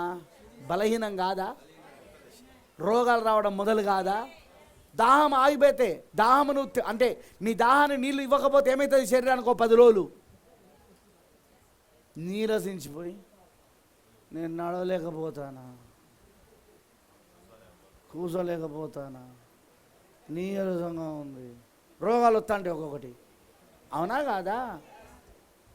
ఆత్మ కూడా అంతే. ప్రాణాత్మలకును వాక్యమును జీవారముగా జీవజలముగా 24 గంటలు ఇవ్వకపోతే, అందుకే దివారాత్రులు ధ్యానించేవాడు ధన్యుడు. ఇవ్వకపోతే నీ ప్రాణం ఏమైతే అంటదంటే నీరసించిపోయి రోగాలు, ఆత్మ సంబంధమైన రోగాలు నీ ప్రాణాన్ని అటాక్ చేస్తూ ఉంటాయి. ఇది పెద్ద సబ్జెక్టులేండి, మీ పాసలు చెప్తారులే. ఆ రోగాలలో మొదటిది ఏంటో తెలుసా? నువ్వు చర్చికి రావడం మానేస్తావు. చర్చికి రావడం మానేసినట్టు అర్థమేంటో తెలుసా? రోగం వచ్చిందిరో నీకు. ఇప్పుడు పిల్లలకు స్కూల్ మానేస్తారు జ్వరం వస్తే, పెద్దలకు జ్వరం వస్తే పొలంకి వెళ్ళి పని చేసే పని ఆపేస్తారు. జ్వరం వచ్చినా ఇంకేదైనా వచ్చినా. ఇంట్లో ఆడవాళ్ళు జ్వరం వస్తే వంట వండరు, పడుకుంటారు. పాపం చేతులు కాల్చుకోవాలి వీడు, తప్పదు అంటే వంట చేయాలి వీడు. ఎందుకంటే ఆమె పడుకుంది, జ్వరం వచ్చింది, పాపం ముట్టుకుంటే కాలిపోతుంది. అవునా కాదా? ఏవే టీ అని అనడు, వీరేవే టీ పెట్టుకుంటాడు. ఎందుకు? రోగం వచ్చింది, ఏ పని చేయవు. అర్థమైందని అన్నది. ఆత్మ సంబంధమైన రోగం వస్తే నువ్వు చర్చకు రావు, చర్చ ఆపేస్తావు. ఆదివారం రోజు సినిమాలకు పోతావు, ఆదివారం రోజు నువ్వు టీవీ దగ్గర కూర్చుంటావు. ఆ టీవీలో చిరంజీవి సినిమా, పవన్ కళ్యాణ్ సినిమాలు చూస్తూ కూర్చుంటావు. లేకపోతే సీరియల్, అమ్మో అసలే అదేంటిది అది, పద్మవ్యూహం సీరియల్ అది, అదేంటిది అది, అదేంటిది అది, అగ్నిగుండం సీరియల్. అది సీరియల్ పేర్లు కూడా చూడండి, అగ్నిగుండం. అది చూస్తే నువ్వు దానిలో పడతావని చెప్తాను వాళ్ళు. చర్చికి వెళ్ళకుండా అగ్నిగుండం సీరియల్ చూస్తాను నువ్వు. అది ఆత్మ సంబంధమైన రోగాలు అన్నమాట. అర్థమైందని చెప్పింది. రోగం శరీరానికి వచ్చినప్పుడు ఏం తినబుద్ధి కాదు, ఏం తాగబుద్ధి కాదు. తింటావా? ఆకలి అనిపించదు, దాహం అనిపించదు. చెప్పండి నాకు. బలవంతంగా తినమంటాడు డాక్టర్, తినిపించమని చెప్తారు వీళ్ళు. అవునా కాదా? లేకపోతే ఇంకా అట్లనే రోగంతో చచ్చిపోతాడని. అట్లానే నీకు ఆత్మ సంబంధమైన రోగం వస్తే ఏమవుతావు తెలుసా? బైబిల్ చదవడం మానేస్తావు, తినడం మానేస్తావు. చదవడం అంటే తినడం, ప్రార్థన చేయడం మానేస్తావు, తినడం మానేస్తావు. అంటే ఏమైంది తెలుసా? నీకు రోగం వచ్చింది, నీకు ఆత్మ సంబంధంగా. అప్పుడు మేమేం చేయాలి తెలుసా? పాస్టర్లం బలవంతంగా అయినా కూర్చో, ప్రార్థనలో కూర్చో. ఇంట్లో ఏం చేయాలా? భర్త, అరే దీనికి ఆత్మ సంబంధంగా రోగం వచ్చింది, ఇది ప్రార్థన చేస్తలేదు, బైబిల్ చదువుతలేదు, కూర్చో, ప్రార్థనలో కూర్చో, మనం ప్రార్థన చేద్దాం పడు, బైబిల్ చదువుతాం పడు. ఒకవేళ భర్త అట్లున్నాడు అనుకో, భార్య ఏం చేయాలా? రా కూర్చో, కుటుంబ ప్రార్థన చేద్దాం, మనం అందరం చచ్చిపోదాం పారాడు. ఒకవేళ పిల్లలు అట్లుంటే మధ్యాహ్నం భోజనం పెట్టాను, ఖాళీలో కొడతా, చర్చికి వస్తేనే భోజనం. ఎందుకు? మనం బలవంతంగా అయినా తినిపించాలి. ఇప్పుడు మనం ఇవన్నీ మనకు కావాలి. ప్రైజ్ ది లార్డ్, హల్లెలూయా. అర్థమైందని చెప్పింది, అది గుర్తుపెట్టుకోవాలి. లెట్స్ ప్రే, ప్రార్థించుకుందాం, ప్రార్థన చేసుకుందాం. ఓ ఫుల్ వర్షం పడుతుంది, చాలా వర్షం పడుతుంది బయట. Okay, no problem. వర్షాకాలంలో పెట్టినాం, వర్షం పడకపోతే ఏది పడుతుంది? అంతే కాదు, ప్రార్థన చేద్దాం అంతే. ఏ సీజన్ ఆ సీజనేగా. చలికాలంలో చలి పెడతానంటే ఎట్లా? మరి అది తాపం, అది పడితే పడని, మనం చెప్పేది చెప్తూనే ఉంటాం, మీటింగ్లు పెడితేనే ఉంటాం. లెట్స్ ప్రే, ప్రార్థించుకుందాం. సమర్పించుకుంటారా ఈ రాత్రి? వెలుగును అంగీకరిస్తారా? జీవాన్ని అంగీకరిస్తారా? ఆ వెలుగు, ఆ జీవం ఏంటో కాదు, ఈ వాక్యం అంగీకరిస్తారా? ఎందుకంటే ఆ వెలుగు జీవం ఎవరో గారు, దేవుడే. వాక్యమే దేవుడై ఉన్నాడు, దేవుడు వాక్యమై ఉన్నాడు. ఈ రాత్రి అంగీకరిస్తావా సోదరి సోదరుడా? నీ ప్రాణానికి ఆకలి దెబ్బకని తీర్చుకుంటావా? ఈ వాక్యం ద్వారా తీర్చుకో. నిన్నటి ఆహారం నేడు పనిచేయదు, అది పురుగులు బట్టి వాసన కొడుతుంది. నేడు తాజాగా ఆహారం ఉంటేనే తింటావు. అదేవిధంగా నోవా కాలంలో ఉన్న వర్తమానం ఈరోజు పనిచేయదు, మోషే కాలంలో ఉన్న వర్తమానం ఈరోజు పనిచేయదు. ఈరోజు నీకు ఫ్రెష్గా వాక్యం కావాలి. అందుకోసమే దేవుడి కాలానికి ఒక ప్రవక్తను పంపి తాజాగా వాక్యం ఆయన ద్వారా తీసుకొచ్చాడు. తాజాగా వాక్యాన్ని మన యొద్దకు పంపాడు దేవుడు. ఈ వాక్యం, ఈ కాల వాక్యం తాజారమై ఉన్నది, తాజా వెలుగై ఉన్నది, తాజా జీవమై ఉన్నది. దీన్ని పోగొట్టుకోకు సోదరి సోదరుడా. ఈ రాత్రి దేవుడికి సమర్పించుకో. దివారాత్రులు ఇక వాక్యాన్ని ధ్యానించు. నీ వాక్యాన్ని ధ్యానించడమే, ఆ వాక్యాన్ని వినడమే నువ్వు నీ ఆత్మకు, నీ ప్రాణానికి ఉన్న ఆకలి దప్పికను ఆ వాక్యము ద్వారా తీర్చుకుంటావు. ఆ వాక్యము జీవజలము, ఆ వాక్యం జీవారం. నీ దాహము, నీ ఆకలి తీరుస్తుంది అది. అప్పుడు నువ్వు సంతృప్తిగా ఉంటావు, అప్పుడు నువ్వు ఆరోగ్యంగా ఉంటావు. Thank you lord. నీ ప్రాణం ఆరోగ్యంగా ఉంటుంది, సంతోషంగా ఉంటుంది, సంతృప్తిగా ఉంటుంది. సమర్పించుకో దేవుడికి. నీకు తెలుసా, దేవుని స్థలంలో ఉన్నంత ఆనందము నీకు ఆ బ్రాండీ షాపులో దొరకదు. దేవుని సన్నిధిలో దేవుడి వాక్యము నువ్వు ధ్యానిస్తూ ఉంటే అందులో ఉండే సంతోషము నీకు ఆ సినిమాల దగ్గర దొరకదు. నీకు ఆ పానుపరాగులు, ఆ గంజాయి తావుట దగ్గర దొరకదు. నీవు ఆ సిగరెట్లు తావుట దగ్గర, ఆ చుట్టాలు తావుట దగ్గర, ఆ చుట్టలు లేకపోతే ఆ బీడీలు తావుట దగ్గర దొరకదు. నీకెంత సంతృప్తి ఉంటుందో తెలుసా? ఎందుకంటే దేవుడే నీ ప్రాణాత్మలకు ఆకలి పెట్టింది. ఆ దేవుడే దాన్ని ఎలా తృప్తిపరచాలో కూడా పెట్టాడు ఆయన. పురుగులు పట్టిన అన్నం నువ్వు తినవు, నీ శరీరానికి ఆకలి దప్పికను పురుగులు పట్టిన అన్నముతో నువ్వు తృప్తిపరచుకోవు. పురుగులతో ఉన్న నీళ్లను నువ్వు తాగవు. ఎందుకంటే ఆ దాన్ని తీర్చుకోను అవి. అది నీకు అనారోగ్యాన్ని కలగజేస్తాయి. అందుకోసమే వాక్యము కూడా తాజాగా ఉండాలా. నీ ప్రాణాత్మలకు వాక్యం కూడా తాజాగా ఉండాలా. తాజా వాక్యమే ఈ కాల వర్తమానం. తాజా వాక్యమే ఈ కాల ప్రవక్త విలియం బ్రెన్హాం ద్వారా దేవుడు పంపించిన వర్తమానం. అది నీ ప్రాణానికి తృప్తినిస్తుంది, ఆరోగ్యాన్ని ఇస్తుంది, జీవాన్ని ఇస్తుంది. నీ ప్రాణం జీవాన్ని పొందుకుంటుంది. సమర్పించుకో ఈ రోజు నుండి వాక్యం వినిగా, ఈ రోజు నుండి వాక్యాన్ని ధ్యానించు. యెహోవా ధర్మశాస్త్రాన్ని, వాక్యాన్ని దివారాత్రులు ధ్యానించువాడు ధన్యుడు వాడు, దీవించబడినవాడు వాడు. ఈరోజు నువ్వు అలా ధ్యానిస్తావా? ఈ రోజు నుండి అలా చదువుతావా బైబిల్ని? అలా ధ్యానిస్తావా, వింటావా బైబిల్ని? చేస్తే దేవుడు నిన్ను దీవిస్తాడు. అలా ప్రార్థిస్తావా? ప్రార్థిస్తే దేవుడు నిన్ను దీవిస్తాడు. ప్రార్థించుకుందాం. ప్రభువైన దేవా, సర్వశక్తిమంతుడా, కృపామయుడైన తండ్రి, కృపా సత్య సంపూర్ణుడా, నీకు వందనాలు ప్రభువా. ఈ యొక్క రాత్రికాల సమయంలో నువ్వు మాతో మాట్లాడినందుకు నీకు కృతజ్ఞత స్తుతులు చెల్లిస్తున్నాం, నీకు వందనాలు తెలియజేస్తున్నాం. ఓ తండ్రి, రాత్రి నీ పిల్లలమైన మేము మా ప్రాణాత్మలను ఏ విధంగా తృప్తిపరచుకోవాలో, ఆకలి దప్పికలు ఎలా దానికి ఉన్నాయో శరీరానికి ఉన్నట్లుగానే దాన్ని వాక్యమే తృప్తిపరుస్తుందని, అలాగూ నువ్వు ఆ మార్గాన్ని పెట్టావని ప్రభువా మాకు అర్థమైంది. ప్రభువా, నీ వాక్యమే మాకు జీవం కూడా, నీ వాక్యమే మాకు వెలుగు కూడా.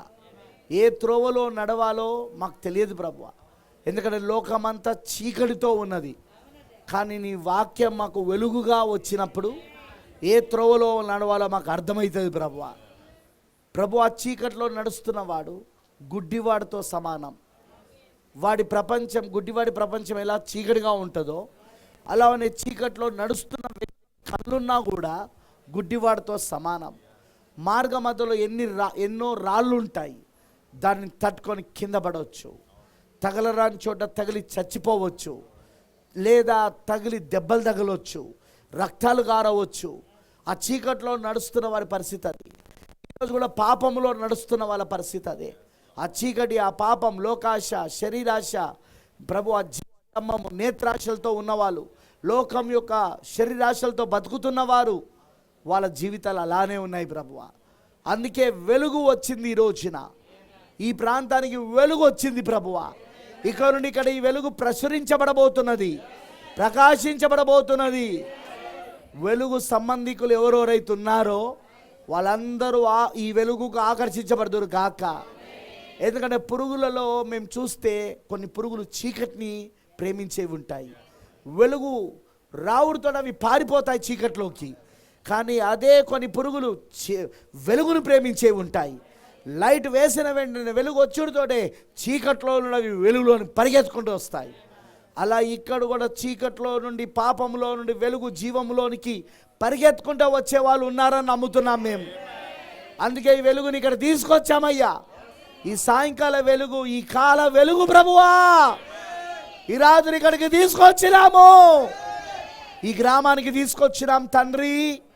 తప్పకుండా ఆ వెలుగును ప్రేమించేవారు ఎవరైతే ఏర్పరచబడిన వాళ్ళు ఉన్నారో, ఆ ఎన్నికలో ఉన్నారో వెలుగును ప్రేమించేవారు, వారి వెలుగు చేత ఆకర్షించబడి ఈ వెలుగు యొద్దకు వచ్చి ఈ వెలుగులో ఉన్న జీవాన్ని వాళ్ళు పొందుకుందురు కాక, ఈ వెలుగులో ఉన్న రక్షణ వాళ్ళు పొందుకుందురు కాక. తప్పకుండా నీ కార్యం వారి పట్ల జరిగించమని నీకు పూర్తిగా మేము సమర్పిస్తూ యేసు క్రీస్తు నామములో ప్రార్థిస్తున్నాము. Amen, amen. God bless you all. దేవుడు మీ అందరిని దీవించును గాక. ఈ